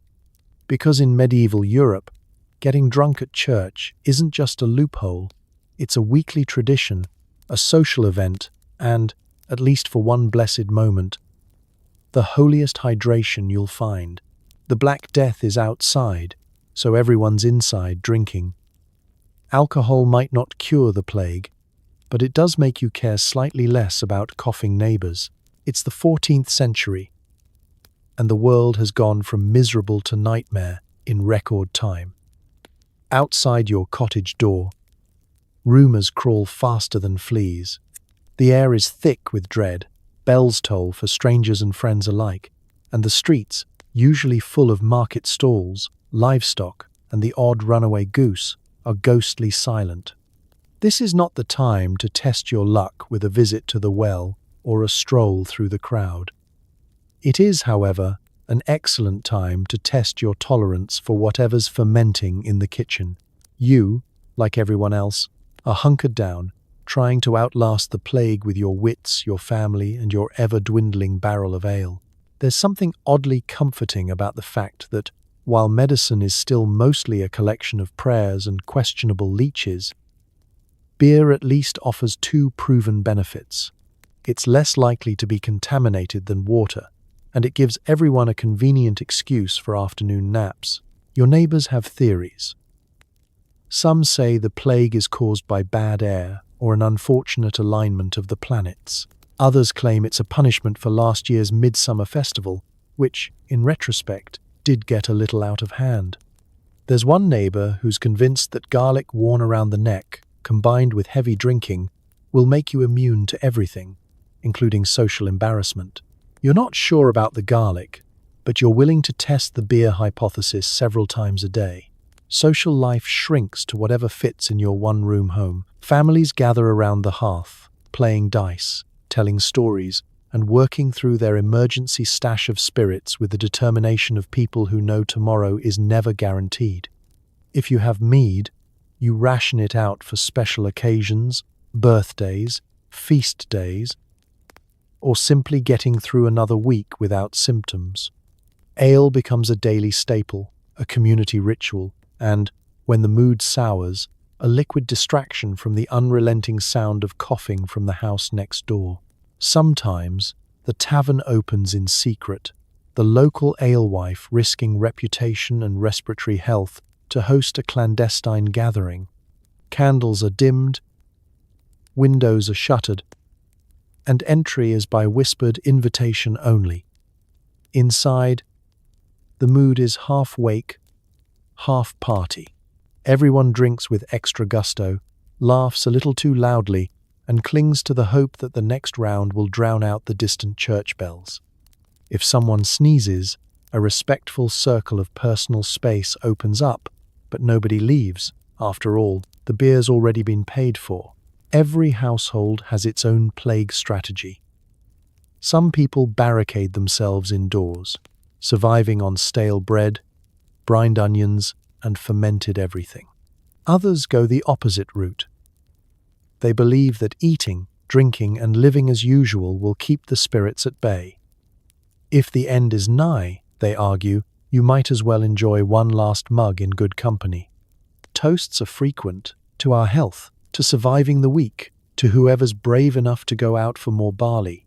Amidst all this, you realize alcohol isn't really about getting drunk. It's about control, comfort, and connection. It's something you can still choose when everything else is chaos. A mug of beer, even if it's warm, flat, and tastes slightly medicinal, is proof that life carries on. You swap stories, sing old songs, and let the world shrink to a single warm room. In the face of fear, even the worst ale tastes better with company. When the plague finally passes, if it passes, those who survive will remember the lost, the endless bells, and the endless mugs. They'll also remember the small joys, laughter, bread, shared drinks, and that stubborn, ridiculous hope that maybe, just maybe, surviving history means refusing to go thirsty, even at the end of the world. Feeling dry? Drink posset, hot milk and ale. Or maybe try wassail, a festive punch that is 90% booze and 10% regret. Hydration, medieval style. Welcome to a time when quenching your thirst was less about refreshing flavor and more about creative problem solving. In a world where water is basically a high-stakes gamble with your intestines, the medieval toolkit for hydration includes some truly inventive beverages. There's no sparkling spring, no chilled cucumber water, and certainly no trendy vitamin-infused drinks. Unless you count a stray beetle as protein, you wake up parched. There's no glass of ice water on the nightstand, just the lingering aroma of last night's stew and a wooden cup full of lukewarm small ale. It tastes faintly of bread, dust, and lost ambition. But you drink it anyway, because the alternative is dry mouth, cracked lips, and, if you're unlucky, a bout of medieval scurvy. That's where the hydrating hacks come in. Concoctions so questionable they could only have been invented by people with no other options. Let's start with posset. The name alone is enough to put you on alert, and rightly so. Posset is a hot drink made by curdling milk with ale or wine, then adding spices or honey if someone's feeling flush. The result is a warm, frothy, semi-solid beverage that slides down your throat and then sits in your stomach like an existential riddle. It's oddly comforting on a cold morning, and if you don't think too hard about the chunks, it almost counts as breakfast. Grandmothers swear by it as a cure for everything from chills to heartbreak. Is it hydrating? Technically. Is it delicious? Only if you've never tasted anything else. Next up, wassail. Forget everything you know about festive drinks. Medieval wassail is a riotous bowl of whatever fruit, ale, wine, spices, and sometimes eggs or cream you can find. It's served hot, ladled out of a communal bowl at every feast, festival, and we survived another winter party. Wassail is less a drink and more an event. A kind of liquid potluck where the flavor depends on what's in season and who's on speaking terms with the brewer. Take a sip and you'll get a burst of apple, a slap of nutmeg, and a lingering aftertaste of, should I have a second cup? The answer is usually yes, followed by immediate regret and a vow to drink more water. You never do. For daily hydration, people get inventive. There's small beer, so weak you'd have to drink it by the bucket to feel anything except slightly soggy. There's watered-down wine, which is only safe if you trust whoever did the watering. Some households make herbal tea by boiling whatever they find in the hedgerow, mint, sage, or the occasional dandelion. If you're fancy, you might flavor your ale with rose petals, honey, or the expensive imported spice that everyone pretends to like. In desperate moments, someone might suggest actual water.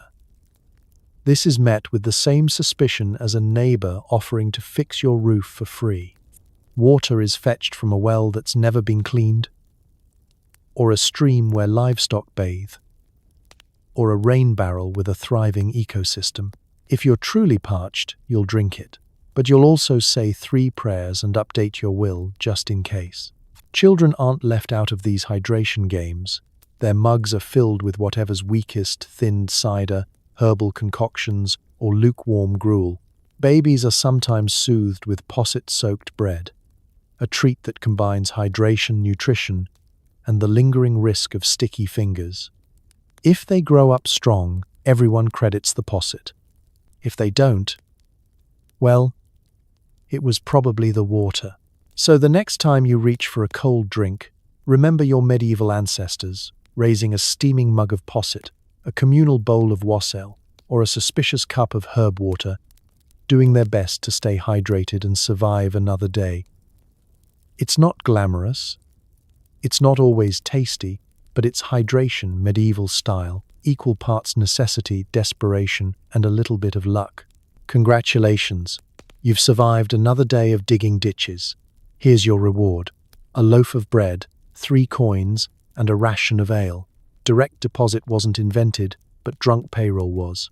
It's sunset, your back aches in 17 places, and your hands have permanently adopted the shape of a shovel. You're covered in a thin crust of mud, sweat, and the faint shame of remembering you once dreamed of being a knight. But as you trudge toward the paymaster, hope stirs.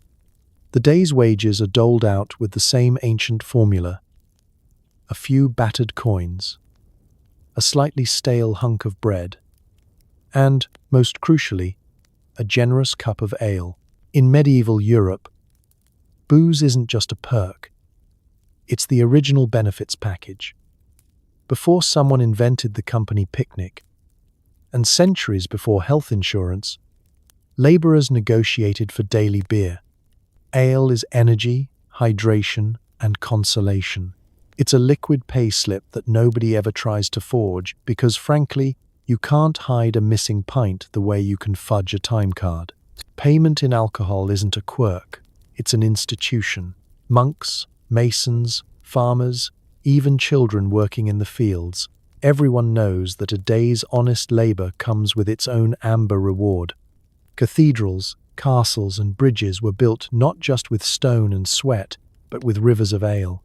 The grandest projects hired entire brew crews to keep the workforce steady, hydrated, and just buzzed enough to not question the wisdom of hauling a 10-ton boulder up a rickety ramp. The typical worker's wage might sound underwhelming, a few coppers and something vaguely bread, adjacent.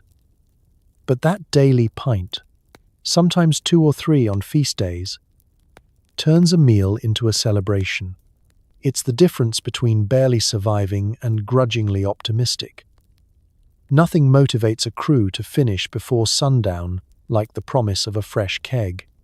If the master runs out of ale, morale drops, tempers flare, and someone starts muttering about finding work in the next village. The medieval equivalent of a labor strike involves a lot more sulking and a lot less actual walking. For women, it's the same story. Ale is both wage and workplace. Many households brew their own, with alewives collecting payment in coins, eggs, or whatever passes for legal tender that week. If you're lucky, you might get a sip of the good batch.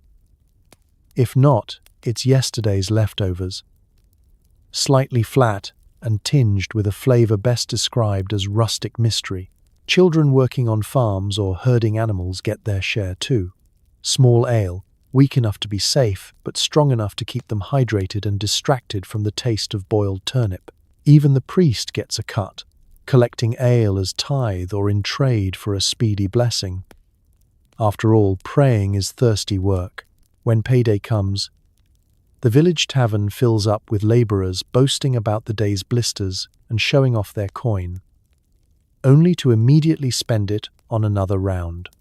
Everyone raises their mugs in exhausted triumph, to the ditch diggers, to the roof that didn't collapse, to bread that doesn't crack your teeth. Someone starts singing, someone else tries to dance, with mixed results.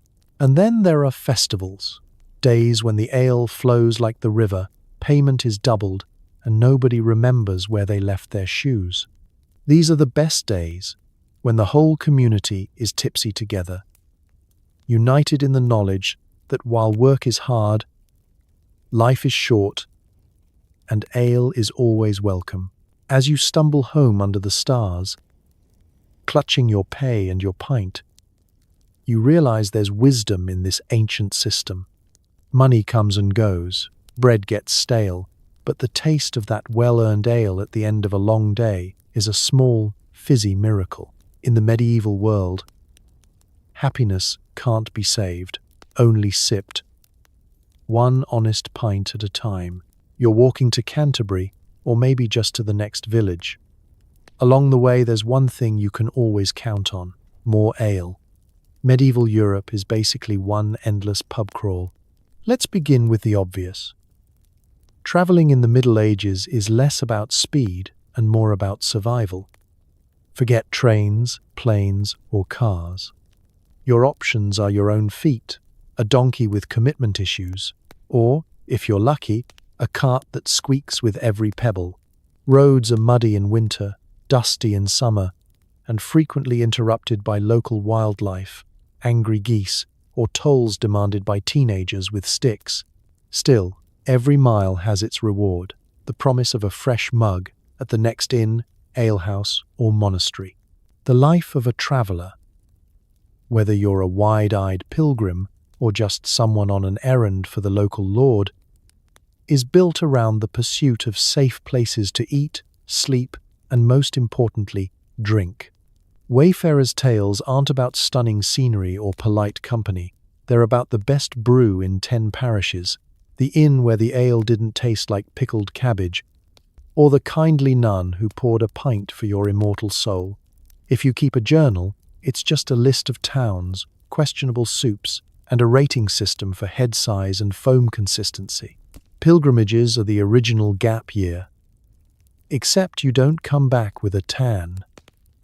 Just sore feet and possibly a small piece of someone else's relic.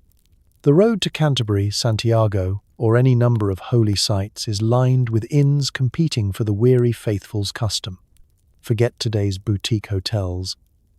These are smoky, crowded, and staffed by hosts who look like they haven't slept since Epiphany. The beds are lumpy, the bread is dry, but the ale flows from dusk till dawn. Every town has its specialty. In one place, the ale is sweet and rich. In another, it's suspiciously green but, as the locals insist, an acquired taste. Some inns are famous for their dark, hearty brews that could double as soup in a pinch. Others are renowned for ale, so weak it's practically spiritual water. You learn quickly to trust the recommendations of fellow travelers, especially the ones with strong stomachs and surprisingly few teeth. Inns and taverns aren't just places to drink, they're the medieval social media. You hear news from far-off lands, rumors about the latest plague or peasant uprising, and the always urgent updates on the king's latest taxation experiment.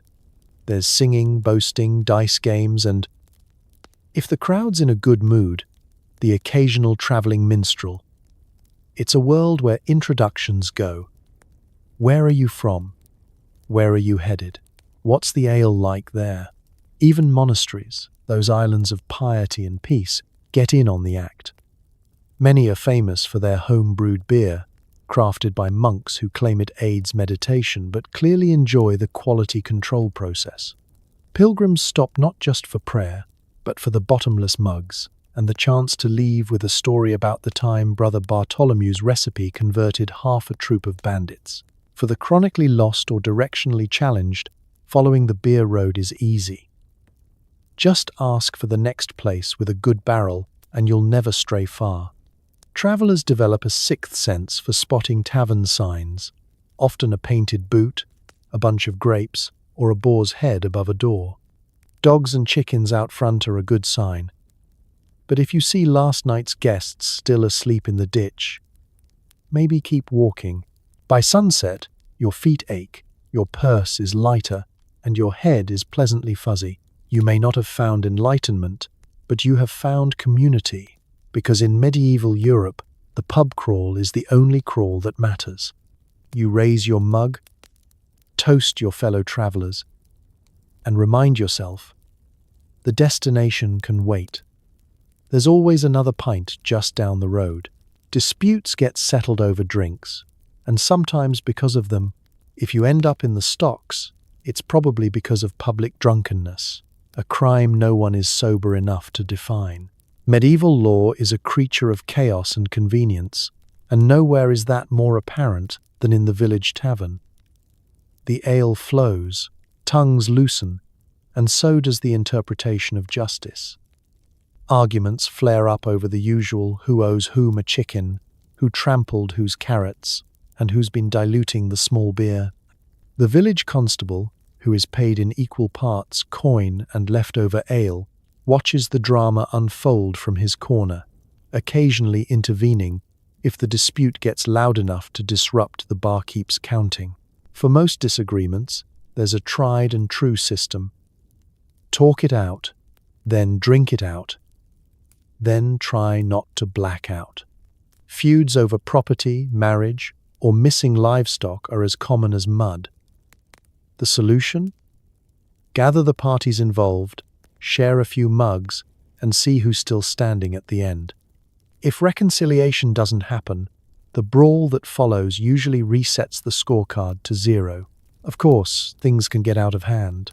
The classic medieval punishments for public disorder include sitting in the stocks, being paraded around the market with a sign, "I stole a goose and lost a fight," or spending the night in the church porch, forced to reflect on your choices while the whole village pretends not to laugh. Public drunkenness is the charge most frequently leveled, despite the fact that the judge, witnesses, and half the jury are also on their third pint. Nobody really knows where the line is between festive and felonious. A bit of singing is fine, but climbing the church roof to impress your sweetheart is frowned upon. Telling a bawdy joke at the alewife's expense? Risky, unless she's in on the punchline. Spilling someone else's ale, now that's the real crime. And one that sometimes leads to lifelong feuds and, in rare cases, the need for actual intervention by the Lord's steward. Legal proceedings themselves are a spectacle. The accused is dragged before the village, often still wearing yesterday's tunic and the unmistakable scent of regret. Charges are read aloud, sometimes embellished for effect. Did, on the third day of Michaelmas, after consuming 6 mugs of ale, proceed to serenade the mayor's goat with lewd ballads and subsequently fall into the duck pond.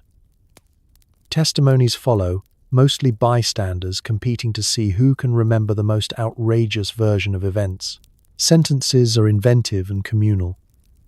The stocks, of course, are classic.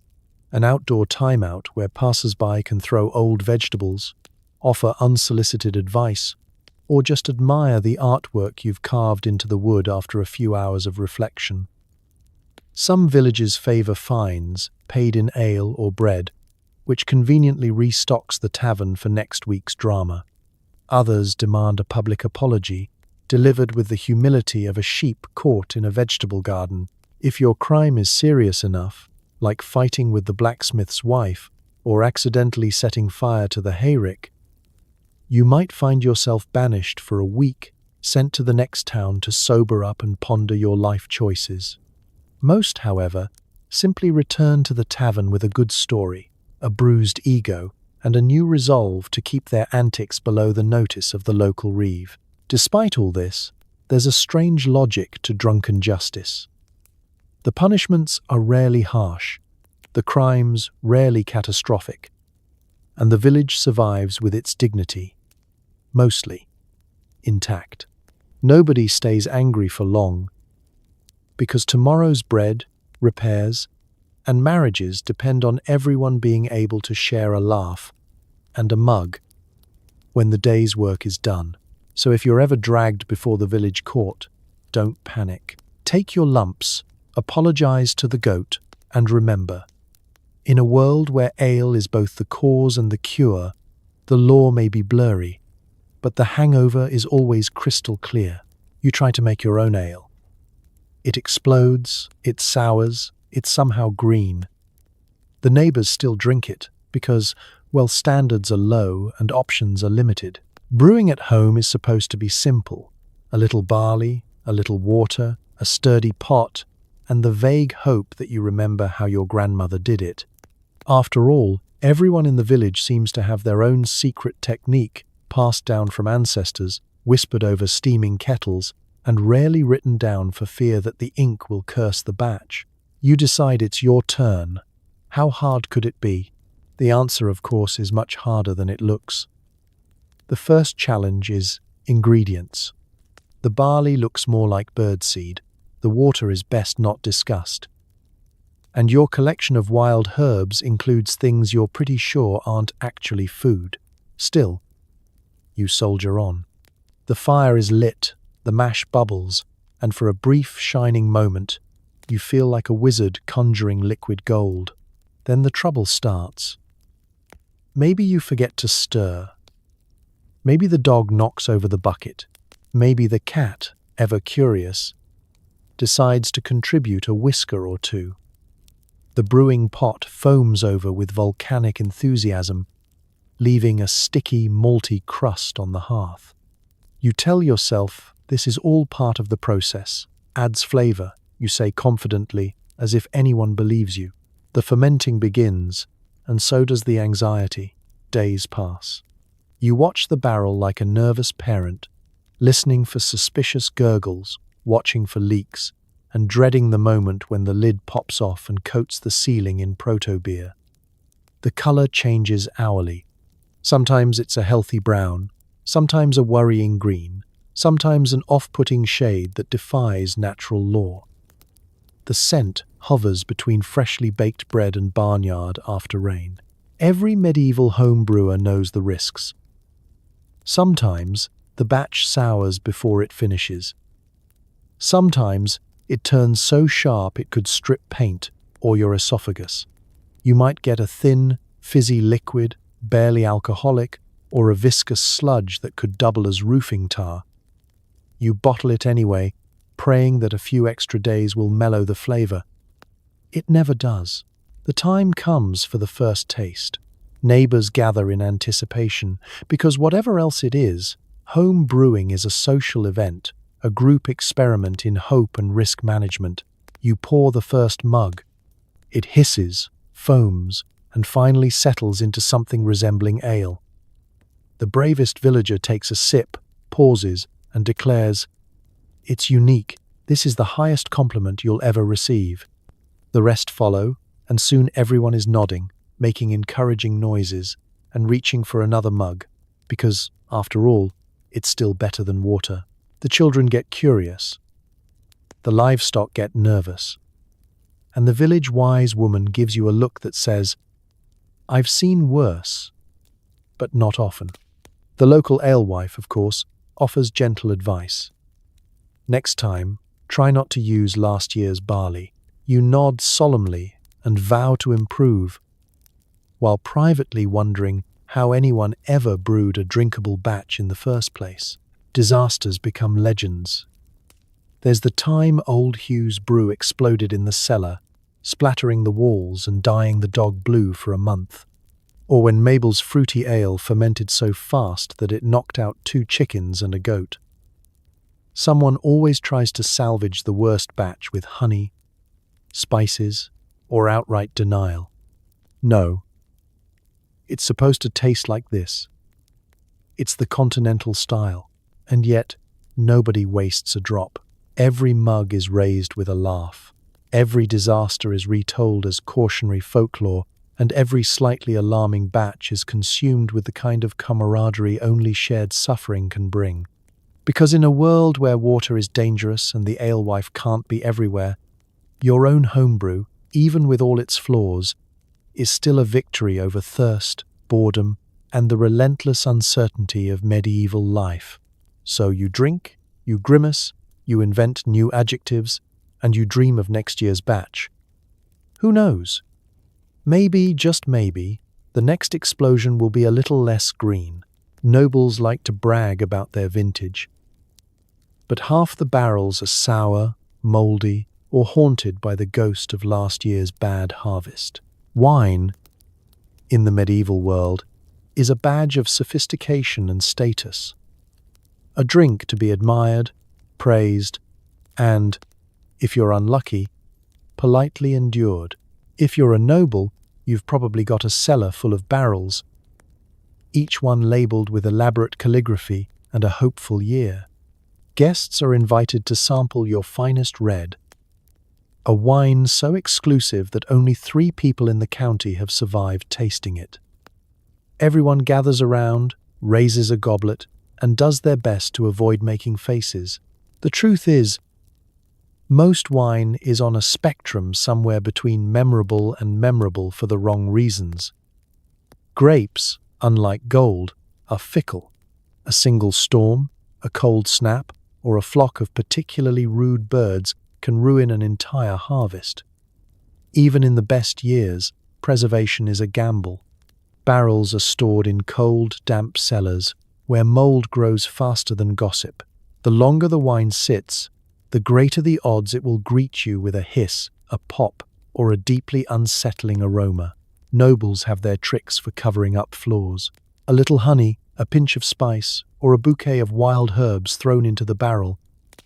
Anything to distract the palate and disguise the taste of last summer's disaster. There's always one guest who swears he can taste the soil, which is probably true because sometimes a little actual soil finds its way into the bottle. If your host winks and suggests you let it breathe, it's not about sophistication, it's about survival. Even so, the ritual endures. The steward decants the wine with a flourish, straining it through linen or, if times are tough, the corner of a mostly clean tunic. The first sip is a test of character and social graces. Ah, robust, you say, even as your tongue curls in self-defense. Remarkable finish, you add, hoping nobody notices you're watering the plant beside your chair. Praise is mandatory. Honesty is optional. In the villages, wine is rarer and even riskier. Peasant winemaking is an act of pure optimism. The grapes are whatever survived the winter. The press is an old cartwheel, and the fermentation process is best described as adventurous. The result is a beverage with a personality, sometimes shy, sometimes aggressive, occasionally sentient. If a batch comes out clear and drinkable, it's a miracle. If it comes out with a crust on top, you call it special and drink it in the dark. Nobody wastes a drop. Spoiled wine becomes vinegar. And vinegar is useful for everything from pickling onions to cleaning wounds to making your next batch of wine seem almost drinkable by comparison. If a noble family's supply turns, they might offload it on the unsuspecting local clergy, who are too polite or too tipsy to complain. Of course, there's always one year that everyone remembers, the vintage of 1342. Now that was a wine. Ask for details, and you'll hear a story of a barrel that didn't explode, a harvest that wasn't cursed, and a flavor that, just for one glorious season, made people forget about the mold in the cellar and the rain in their shoes. That barrel is long gone, but the legend lingers, repeated at every feast. The wine list, whether you're a baron or a blacksmith, is less about choices and more about resilience. Each sip is an act of faith and a celebration of survival. So, you toast to good years, laugh about the bad, and raise your glass to the next barrel, haunted, heroic, or simply sour. In the medieval world, every bottle is a gamble, and every empty goblet is a story. Drink up, and hope the ghost of last year's harvest is in a generous mood. Games? Oh yes, some involve dice, some just involve not passing out before sundown. Winner gets another round, loser gets more of the same.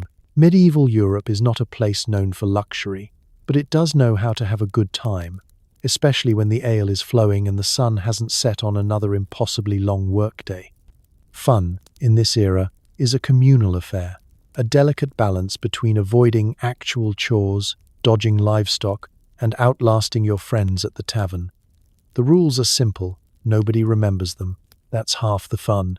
The most popular games are the ones that require the least equipment and the most optimism. Dice is the eternal favorite. Small, portable, and, after enough rounds of ale, suspiciously weighted in favor of the luckiest or loudest player. The game is simple. Roll, wager, drink, repeat. If you lose your coins, you wager bread, eggs, or whatever you found in your pocket that morning. The stakes climb with every round, and by the end, you're either richer, poorer, or in urgent need of a nap under the table. For those with steadier hands, there's the medieval ancestor of quarters, a contest to see who can bounce a pebble into a mug from the farthest distance. The reward is pride, fleeting fame, and, inevitably, the honor of drinking whatever's left in the cup. Don't ask what's in the cup, just hope it's this morning's batch, and not last week's experimental ale. Endurance games are the true test of medieval mettle. Some are formal, like the longest toast, where villagers see who can raise, sip, and maintain a coherent speech without collapsing into giggles or accidentally insulting the local reeve. Others are more direct. The last man standing, where the only rule is to still be upright when the candles burn down and the chickens reclaim the floor. If you win, you're declared village champion and get to sleep in the comfiest hay pile. If you lose, you get, well, to sleep in the hay pile, but with a slightly less heroic story. Drinking songs are their own kind of competition. Every group has a bard or a would-be poet determined to invent new lyrics on the spot. The goal is to rhyme, entertain, and avoid getting heckled by old Tom, who hasn't liked a song since the famine of '42. The losers have to buy the next round, or worse, perform a solo verse about the time they lost their shoes in the mud. Some evenings, the laughter is so loud you'd swear the tavern roof will lift. Then there are the truly local inventions. In one village, guess the mystery ingredient is a crowd pleaser. Take a sip from the alewife's latest batch and try to identify what she's put in this time. Nettle? Parsnip? Something that moved on its own? The bravest guess, the rest try not to think about it. And the winner gets the glory, or at least the right to complain at length. Medieval children join in too, with non-alcoholic drinks, of course. Their games involve spinning in circles until they collapse, trying to walk a straight line while blindfolded, or just stealing sips from distracted adults' mugs and then running for their lives. These are the original party games, and no one needs a rulebook, just energy, imagination, and a high tolerance for chaos. But not all games are raucous. Some are quietly competitive, like seeing who can last longest at the fireside without dozing off, or who can tell the tallest tale with a straight face. These too are rewarded with drinks, applause, and the secret satisfaction of being the last one awake when the candle finally sputters out. By the end of the night, the winners and losers blend together. No one remembers who rolled the luckiest dice or who guessed horseradish first. What matters is the laughter, the stories, and the sense that, for one evening at least, surviving was a team sport, one round at a time. So, here's to medieval fun. Unpredictable, occasionally dangerous, and always worth another toast. Brewing goes wrong? Clearly, the alewife is a witch.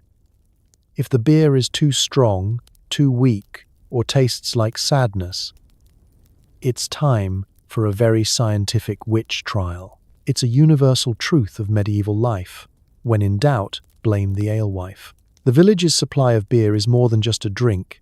It's a matter of public morale, social stability, and, occasionally, basic hygiene. So when the latest batch arrives, and it's anything less than perfect, someone always starts whispering. Maybe the ale is cloudy, maybe it fizzes when it shouldn't, or maybe it just tastes unnaturally herbal. Suspicion spreads as fast as the hangover from last night's special reserve. Alewives, the women who brew, pour, and guard the village's lifeblood, walk a delicate line between beloved artisan and neighborhood scapegoat. Their kitchens are mysterious places, filled with bubbling pots, bundles of drying herbs, and strange-smelling sacks. There are always rumors. She mutters spells over her mash. She knows the names of every wildflower and weed. Her cat has a suspiciously judgmental stare. If the harvest is good, she's praised as a genius. If a barrel explodes, she's suddenly up to something. And so, the ancient science of the witch trial is put into motion. The evidence? Fluctuating alcohol content, off flavors, or a streak of bad luck at the tavern. The villagers gather, serious as judges and twice as dramatic. The charges are read aloud. She made ale so strong, old Tom danced with a goose. She brewed a batch that tasted like last year's boots. She has too many cats. Guilt, clearly, is everywhere. The trial itself is less about facts and more about theatrics. Someone produces a witness, usually a neighbor who swears he saw her adding devil's herb to the kettle, which turns out to be rosemary. Children testify about seeing sparks in her hearth, Chickens refuse to lay eggs for a day, and the priest claims his communion wine has started tasting suspiciously like nettle ale. Scientific standards are low, entertainment value is high. Traditional tests follow. The alewife might be asked to recite a prayer backward, spin 3 times, or successfully bake a loaf of bread while the village dog barks in Latin. Sometimes, the more zealous suggest the water test. Throw her in the duck pond and see if she floats. If she does, she's a witch. If she sinks, she's innocent and, unfortunately, still in trouble. No one ever questions the logic. Through it all, the accused remains stoic, defending her brewing as skill, not sorcery. She insists that bad batches are the work of weather, bad barley, or, subtly, certain ungrateful villagers who sneak into the cellar for extra samples. But the court wants a spectacle, not a science lesson. There's always someone in the crowd, usually the same person who once mistook parsley for poison, shouting, "I knew it," every time the alewife mentions her grandmother's recipe. Occasionally, she'll be acquitted by cleverness. Maybe she passes out free mugs of her next batch, which miraculously tastes better than anything in recent memory. Suspicion turns to relief, then back to admiration. The alewife becomes a hero again, until the next disaster. Other times, the trial ends with a warning, "Fewer herbs next time," or "No brewing on feast days," or, most seriously, "Teach someone else, just in case you get ideas." Despite the danger, alewives endure. They know that brewing is as much about weathering storms, social, literal, and spiritual, as it is about making the perfect pint. They hide their best recipes, teach their daughters how to handle accusations with grace, and keep a sharp eye out for anyone looking too closely at their cauldrons. Because in the medieval world, every mug is a miracle, every brewer a magician, and every bad batch an invitation for a witch trial. So if your next mug tastes a little odd, maybe just thank the alewife anyway. She's survived accusations, explosions, and the eternal mystery of medieval yeast. That alone deserves a toast. You're desperate to sober up. You try eating onions, running laps, or cold baths. None of it works. Congratulations, you're medieval again. Let's be honest.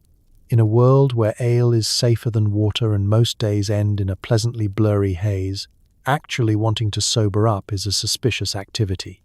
Maybe you promised to meet the Reeve at dawn. Or maybe you lost a bet and agreed to help old Mabel clean the pig pen. Either way, you're motivated. The only problem, nobody in the Middle Ages actually knows how to sober up, but that doesn't stop them from trying. First, you reach for the family remedies. A neighbor swears by raw onions. "Eat 2 and the ale comes right out your pores," he claims, already reeking of yesterday's experiment. You choke down a bite, your eyes water, and your stomach lurches. The effect is less miraculous cure and more temporary distraction from your real problems. Now you're drunk, and your breath could strip paint. Other villagers suggest exercise.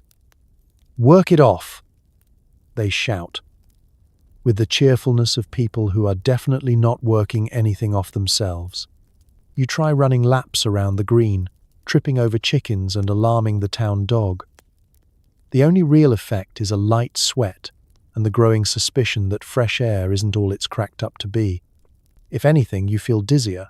The local children cheer you on, convinced you're inventing a new festival. Someone recommends a cold bath. "Sobered my cousin right up," says the blacksmith, who's never bathed voluntarily in his life. You stumble to the nearest barrel, tip in, and emerge gasping like a medieval walrus. The shock wakes you up for approximately 3 seconds, then leaves you shivering, soaked, and just as unsteady. The only thing colder than the water is the realization that you're still tipsy and now your neighbors are betting on how long it'll take you to sneeze yourself into oblivion. For the truly desperate, there's the bread method. Eat a loaf of hard, stale bread, the logic goes, and it'll soak up the ale in your stomach. This method works exactly as well as you'd expect. You're now both drunk and painfully full, pondering the culinary crime that is medieval bread. If you try dunking it in more ale to soften it, you're right back where you started. The wise woman in the village has a few extra tricks. Chew dried mint, stare at the rising sun, mutter a prayer to street. Bibiana, the unofficial patron saint of hangovers, or, her favorite, drink a mug of weak vinegar. You try them all. The results: your breath is worse, your vision is still blurry, and you're beginning to think the only real cure is to outlast the sunrise and hope everyone else is equally foggy. If you're lucky enough to have somewhere to hide, you might try the classic. Lie down and wait. Medieval beds aren't exactly comfortable, but if you can find a quiet hayloft, you'll be left in peace, unless, of course, a goose decides to join you. The world spins a little slower, and you make a heartfelt promise never to drink again, a promise you will break before the week is out. Throughout all this, your friends offer support, mostly in the form of laughter and increasingly elaborate suggestions.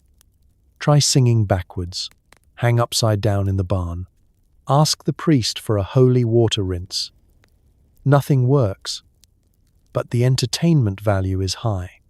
After a few hours, the fog lifts, not because of any folk remedy, but simply because time does what onions, baths, and bread cannot. You stumble out into the daylight, not exactly sober, but at least less wobbly. In medieval Europe, sobering up is less a science and more a slow, communal adventure. There's no magic cure, just patience, persistence, and the comfort that everyone around you is muddling through the same blurry, boozy world. So, congratulations, you're medieval again. Next time, maybe just pace yourself, or at least invent coffee a few centuries early. You've made it to sunset. You're full of bread, beer, and questionable life choices. The only thing left is to stumble into bed and hope the cottage isn't spinning. Evening in medieval Europe doesn't bring peace so much as a gradual surrender. The village quiets, the animals find their corners, and the sky glows with the last embers of a sun that has seen too much. Your day began with weak ale and optimism, and it ends with a stomach full of whatever passed for supper and a bloodstream that's 1 part barley, 1 part determination, and a generous splash of mild regret. If you're lucky, you've eaten a bit of stew, turnips, onions, and mystery meat, soaked up the dregs of the day's bread, and toasted your survival with the remains of the communal barrel. Maybe you celebrated a small victory, a fence that didn't collapse, a chicken that laid an egg, or the fact that you only fell down once while carrying water. Maybe you found time to laugh with friends at the tavern, or at least to laugh at your friends as they tried, and failed, to dance on the table. The cottage is dark except for a flickering rushlight and the soft sound of someone snoring in the next room. The straw mattress is lumpy but somehow inviting, and you make a valiant effort to kick the dog off your side of the bed. Your head hums with leftover song lyrics, strange gossip, and half-remembered promises you made to never drink old Mabel's special batch again. You wonder if it's possible to sweat out ale in your sleep. If so, your blanket will be proof by morning. Out in the lane, the last stragglers are weaving their way home. Someone's singing. Someone's arguing. Someone's still convinced that a nap in the pigsty counts as going to bed early. You're too tired to care. If you manage not to get thrown into the stocks, break any bones, or wake up in the wrong cottage, you call the day a win. The village cat slips through the door, purring like she owns the place, and immediately claims the only soft pillow in the house. As you sink into the mattress, your mind drifts back over the day. You remember the morning's resolve, just one mug with breakfast, the mid-morning round, it's a festival somewhere, and the endless parade of excuses for one more sip. You realize you've survived another day in a world that does not believe in moderation. The concept of just enough is as foreign as forks or flossing. In medieval life, you're either full or starving, buzzed or parched, awake or very, very asleep. You tell yourself you'll do better tomorrow. You'll eat more vegetables, drink more water, as if, and get to bed before the chickens. But for now, you let the soft haze of sleep roll over you. The cottage creaks, the embers glow, and the rhythm of the night settles over everything. Even your worries, taxes, drought, the mysterious stains on your only shirt feel lighter after a few mugs of liquid courage. If you're very lucky, you drift off to the soft lull of distant singing, safe in the knowledge that the roof is holding, the alewife's next batch is brewing, and the biggest problem tomorrow will be finding your shoes. If you're less lucky, you wake up at midnight with a thirst that could drain a river and a headache that reminds you, in painful detail, of every toast you made. But that's a problem for the morning. For now, you're still buzzed, still here, and somehow, against all odds, still surviving. In the medieval world, that's as good as it gets. So you close your eyes, hug the blanket, and let the world spin gently away, hoping that tomorrow brings stronger bread, weaker ale, and slightly fewer questionable decisions. You wake up with the sun, another mug, and the vague feeling you did something regrettable at the tavern last night. Spoiler: you'll do it all again today. Medieval survival, one pint at a time. The morning air is brisk, the sky barely tinted with dawn, and your first conscious thought is, how did I end up with two left shoes? You roll over on your straw mattress, dust off the dog hair, and reach for your tunic, which smells faintly of ale, wood smoke, and what might be shame. The rooster's already making demands, your neighbor's baby is crying, and someone is arguing outside about who stole whose eggs. Life, it seems, has no patience for hangovers.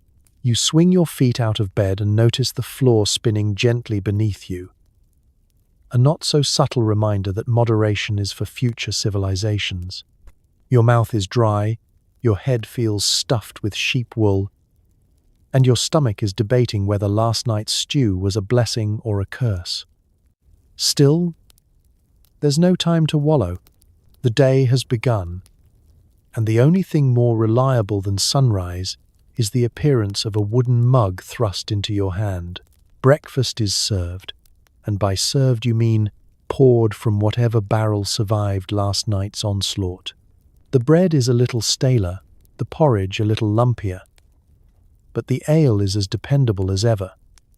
Flat, room temperature, and possibly improved by the addition of a single floating oat. Children cluster around, each nursing their own miniature mug, looking as bleary-eyed as their elders.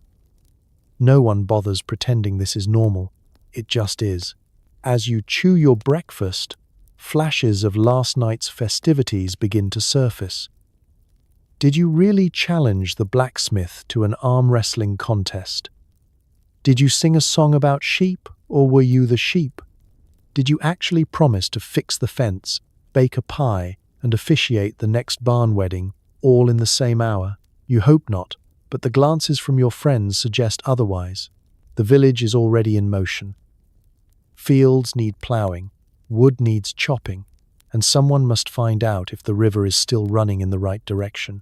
You muster the courage to join the labourers, each one nursing their own version of the morning after. There's an unspoken camaraderie in the shared misery, sore heads, aching backs, and a gentle, resigned acceptance that, yes, this is life, and yes, you'll almost certainly be back at the tavern by sunset. As the hours pass, the fog lifts.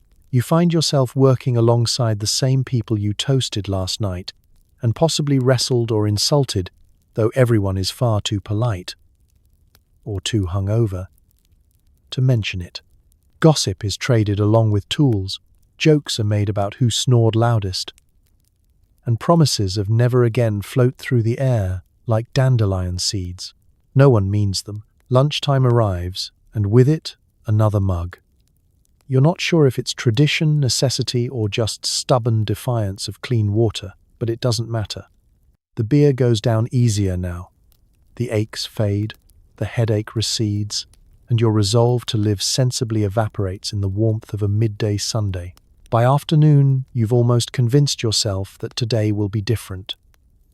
You'll go home early, you'll eat a proper meal, you'll go to bed at a reasonable hour. But as the sky glows gold and the laughter drifts out of the tavern window, you're drawn in once more by friendship, habit, and the faint, irresistible hope that tonight's ale will be better, and your choices, somehow, less questionable. Because in the medieval world, survival isn't about learning from mistakes. It's about enduring them, one pint at a time. So you lift your mug, toast your fellow survivors, and get ready to do it all again.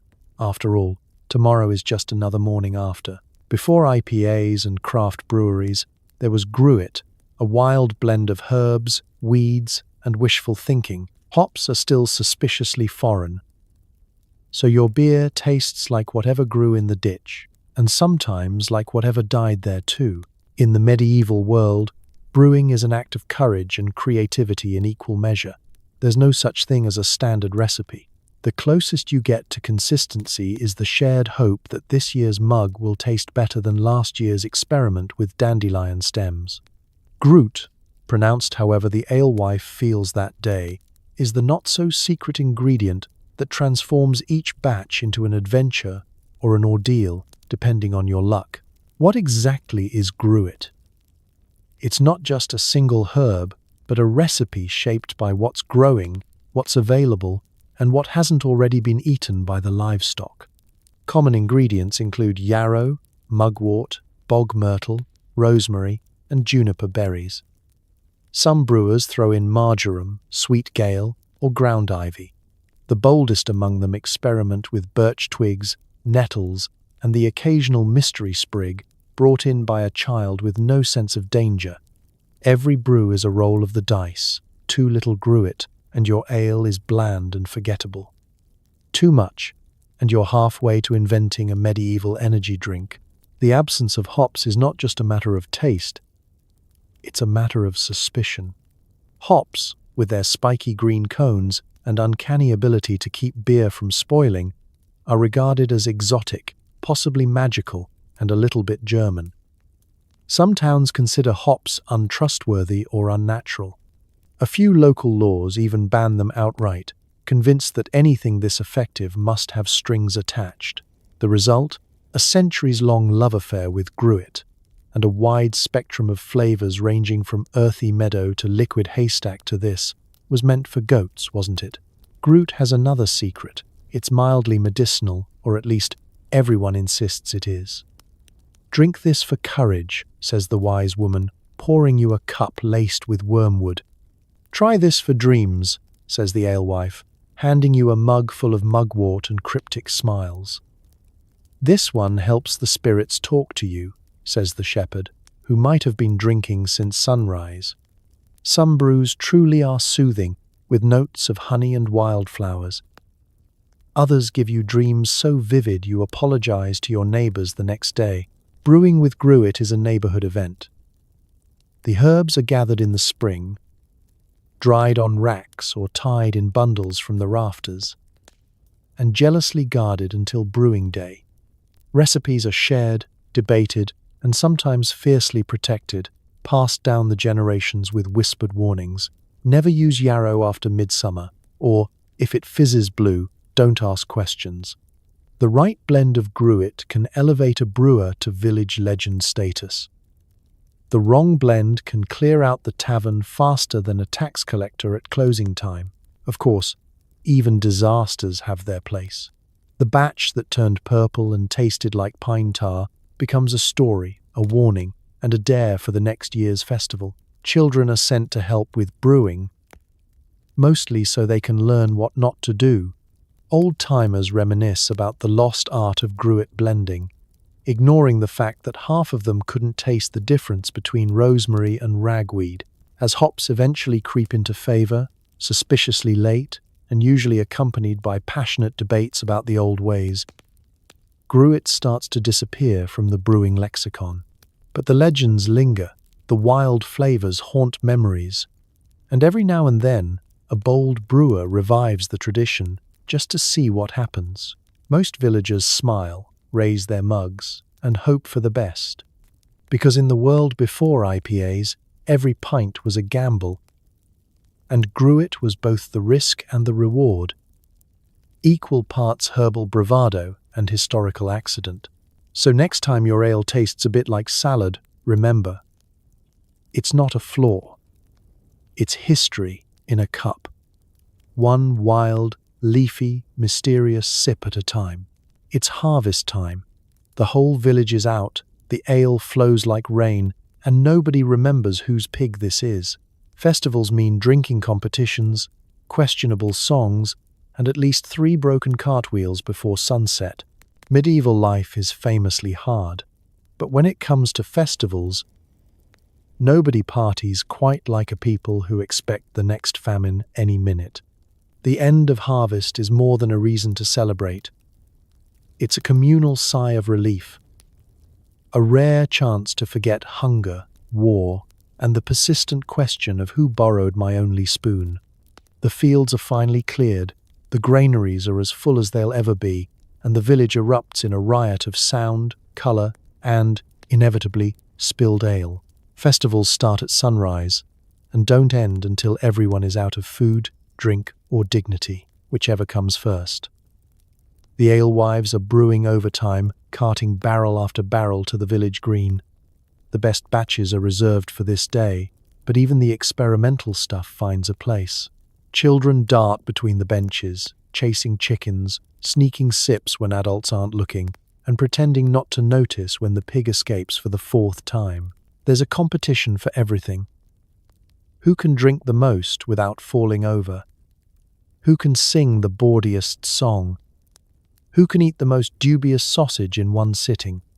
Points are awarded for enthusiasm, extra points for not passing out, and eternal village fame for whoever manages to keep their shoes until nightfall. The maypole is wrapped, the fiddles are tuned, and half the village is already dancing, whether they know how or not. Costumes are pulled out of chests, dusty and only slightly chewed by moths. Some villagers dress as saints, others as devils, and a few as root vegetables, a choice no one ever explains. Masks are worn, faces are painted, and anonymity is the perfect excuse for last year's scandal to become this year's new tradition. If you lose a bet, you might spend the afternoon as the festival fool, crowned with an onion, covered in ribbons, and tasked with organizing the world's slowest sack race. The music is relentless. Every house with an instrument sends out a fiddler, a drummer, or someone who claims their pot lid is a cymbal. The songs are ancient, invented, or improvised on the spot. If you can't sing, you're expected to clap, stomp, or at least wave your mug in time. If you're unlucky enough to hit the wrong note, you're serenaded back into key by a chorus of livestock and half the children in the village. Food appears in piles, loaves of bread, rounds of cheese, mystery stews, pies of unknown filling. For one day, no one counts the apples, and even the sour wine is poured with abandon. You're handed a plate and a mug, and nobody leaves hungry, unless they lose their plate in a tug-of-war with the dog. As the sun dips, the contests get wilder. Someone starts a wrestling match, someone else invents a new dance move, and the older villagers gather to judge both, cackling and sipping from flasks hidden in their cloaks. The only rule is try not to break anything that can't be fixed before morning. As darkness falls, bonfires blaze, shadows flicker, and the last barrels are tapped. Stories grow taller, jokes get worse, and the inevitable festival brawl breaks out, only to be resolved by a round of free drinks and a sheepish group apology. By midnight, the singing has devolved into snoring, the carts are scattered across the green, and nobody knows exactly where their shoes or the pig ended up. Tomorrow, it's back to the grind, but for tonight, the world is safe, full, and spinning gently. In a life measured by hardship, medieval festivals are pure, chaotic joy. Proof that when survival is uncertain, the best thing to do is celebrate like there's no next harvest. Tonight's special: mead. It's sweet, golden, and brewed by someone who read half a recipe. It tastes like a bee's daydream or a dentist's nightmare, depending on how much honey and how much luck went into the barrel. Medieval mead is a drink of legend, half magic, half accident. If wine is the noble's brag, and ale is the peasant's lifeline, mead is the rare golden treat that bridges every class, creed, and degree of dental health. Its origins are ancient, mysterious, and almost certainly the result of someone finding a rain-filled beehive, taking a sip, and deciding, yes, this counts as innovation. The basic recipe is deceptively simple: honey, water, and yeast. The execution, however, is a test of faith, patience, and the ability to ignore every buzzing sound in a 5-mile radius. Honey is precious, a luxury hoarded by monks, nobles, and ambitious brewers. If you're lucky, your mead is made from golden, fragrant honey that's been filtered with care. If you're less lucky, it comes from the comb the bees abandoned for mysterious reasons, possibly because they knew what was coming. Brewing mead requires time and a willingness to wait, because nothing happens quickly in the medieval world, least of all fermentation. The mixture sits in a barrel, quietly bubbling, sometimes for weeks or months. You check it every few days, pray for good luck, and try not to remember last year's batch that turned to vinegar after the dog knocked over the lid. The first taste is always an adventure. When it's good, mead is sweet and heady, with floral notes and a gentle warmth that makes you forget the rest of your troubles, or at least makes them seem less urgent. When it's bad, it's syrupy, sharp, or mysteriously gritty. If it fizzes, you pretend it's supposed to. If it's cloudy, you call it rustic. If it has a chunk of wax in it, you just swallow quickly and call it extra protein. Tonight's batch is a gamble. The alewife pours it out with a flourish, warning that it's stronger than it tastes, and that last week's sample sent the blacksmith to bed before sunset.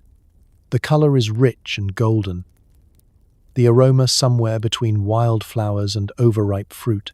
The villagers sip with reverence, or at least with caution, remembering that time the mead turned out so potent the priest forgot his own sermon. Stories swirl around every mug. Mead is a drink for celebrations, for the turning of the seasons, for weddings and feasts. In some corners of Europe, it's considered an aphrodisiac, which might explain why so many medieval babies have birthdays in spring. More than one couple owes their marriage to a particularly successful barrel, or blames their first argument on one that went off.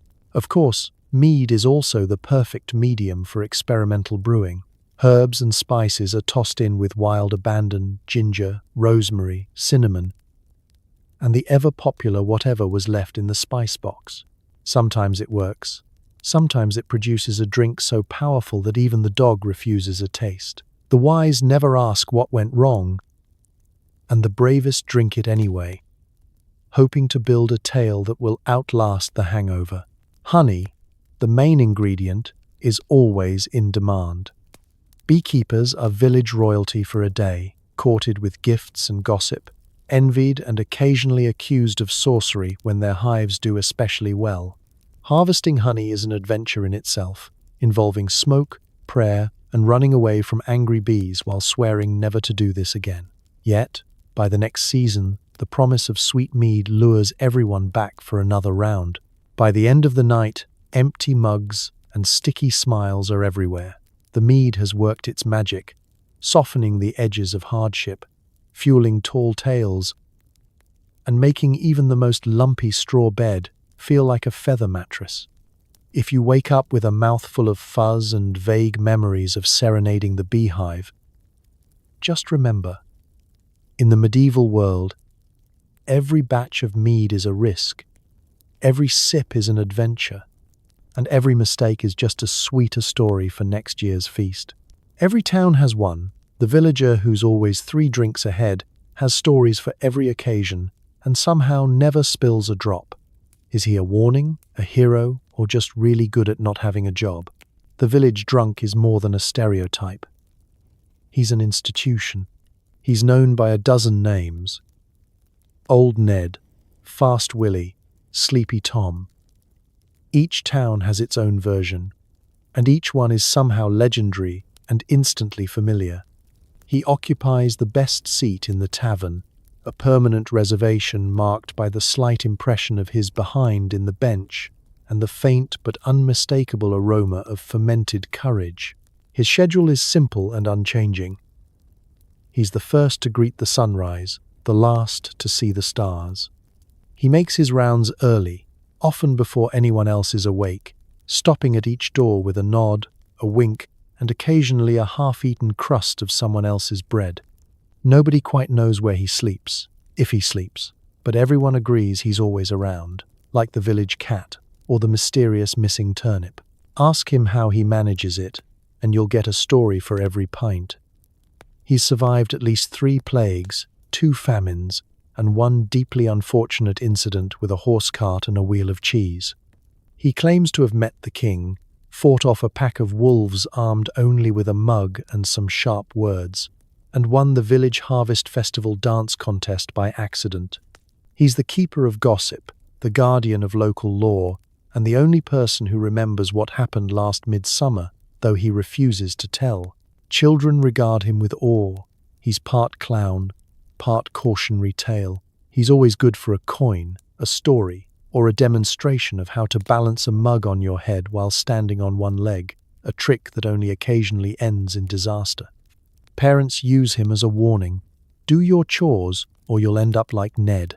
Secretly, though, everyone envies his freedom, the way he drifts through the days, unbothered by the weight of work or the need to explain himself. He's the first to toast your victories and the last to leave a festival, helping gather the mugs and the pride of those who drank too much. When the ale is strong, he's stronger. When it's weak, he compensates by drinking twice as much. He's immune to hangovers, or so he claims, though. Once in a while, he's spotted sipping a mysterious concoction behind the tavern, possibly the medieval equivalent of a rehydration solution, or just more ale with extra herbs. Every village drunk knows how to keep on the right side of the alewife. Compliment her brew, offer a bit of help when the barrels are heavy, and always keep the gossip flowing in her favor. When there's trouble, be it a missing chicken, a lost sheep, or a batch of sour ale, he's somehow there, offering advice that's half nonsense, half wisdom, and always more entertaining than actually useful. And yet, he is indispensable. When spirits are low and harvests are lean, he keeps the jokes alive.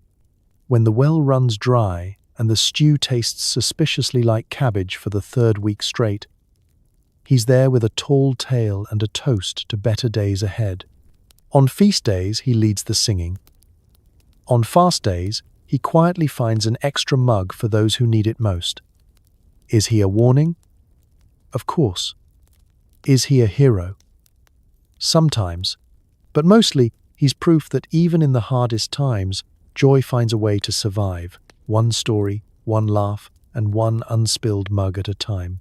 So here's to the village drunk, the living legend, the perpetual toast, and the reminder that sometimes making it through the day with a smile is more heroic than anything in the history books. The sun is down, your mug is empty, and your medieval day is finally over. Somehow, you survived, not just the plagues, the pigs, and the questionable cheese, but a non-stop parade of barley, bread, and beverages that could politely be described as fermented hope. Tonight, As you lie in your soft modern bed, maybe with actual sheets, maybe with actual plumbing, take a second to appreciate just how far we've come. Your water is clean, your food is mostly recognizable, and you're probably not sharing a mattress with livestock or 3 generations of your in-laws. That's progress, because history isn't just grand battles or famous kings. Most of it was just ordinary people, buzzed, barefoot, and barely holding it together, doing whatever it took to survive.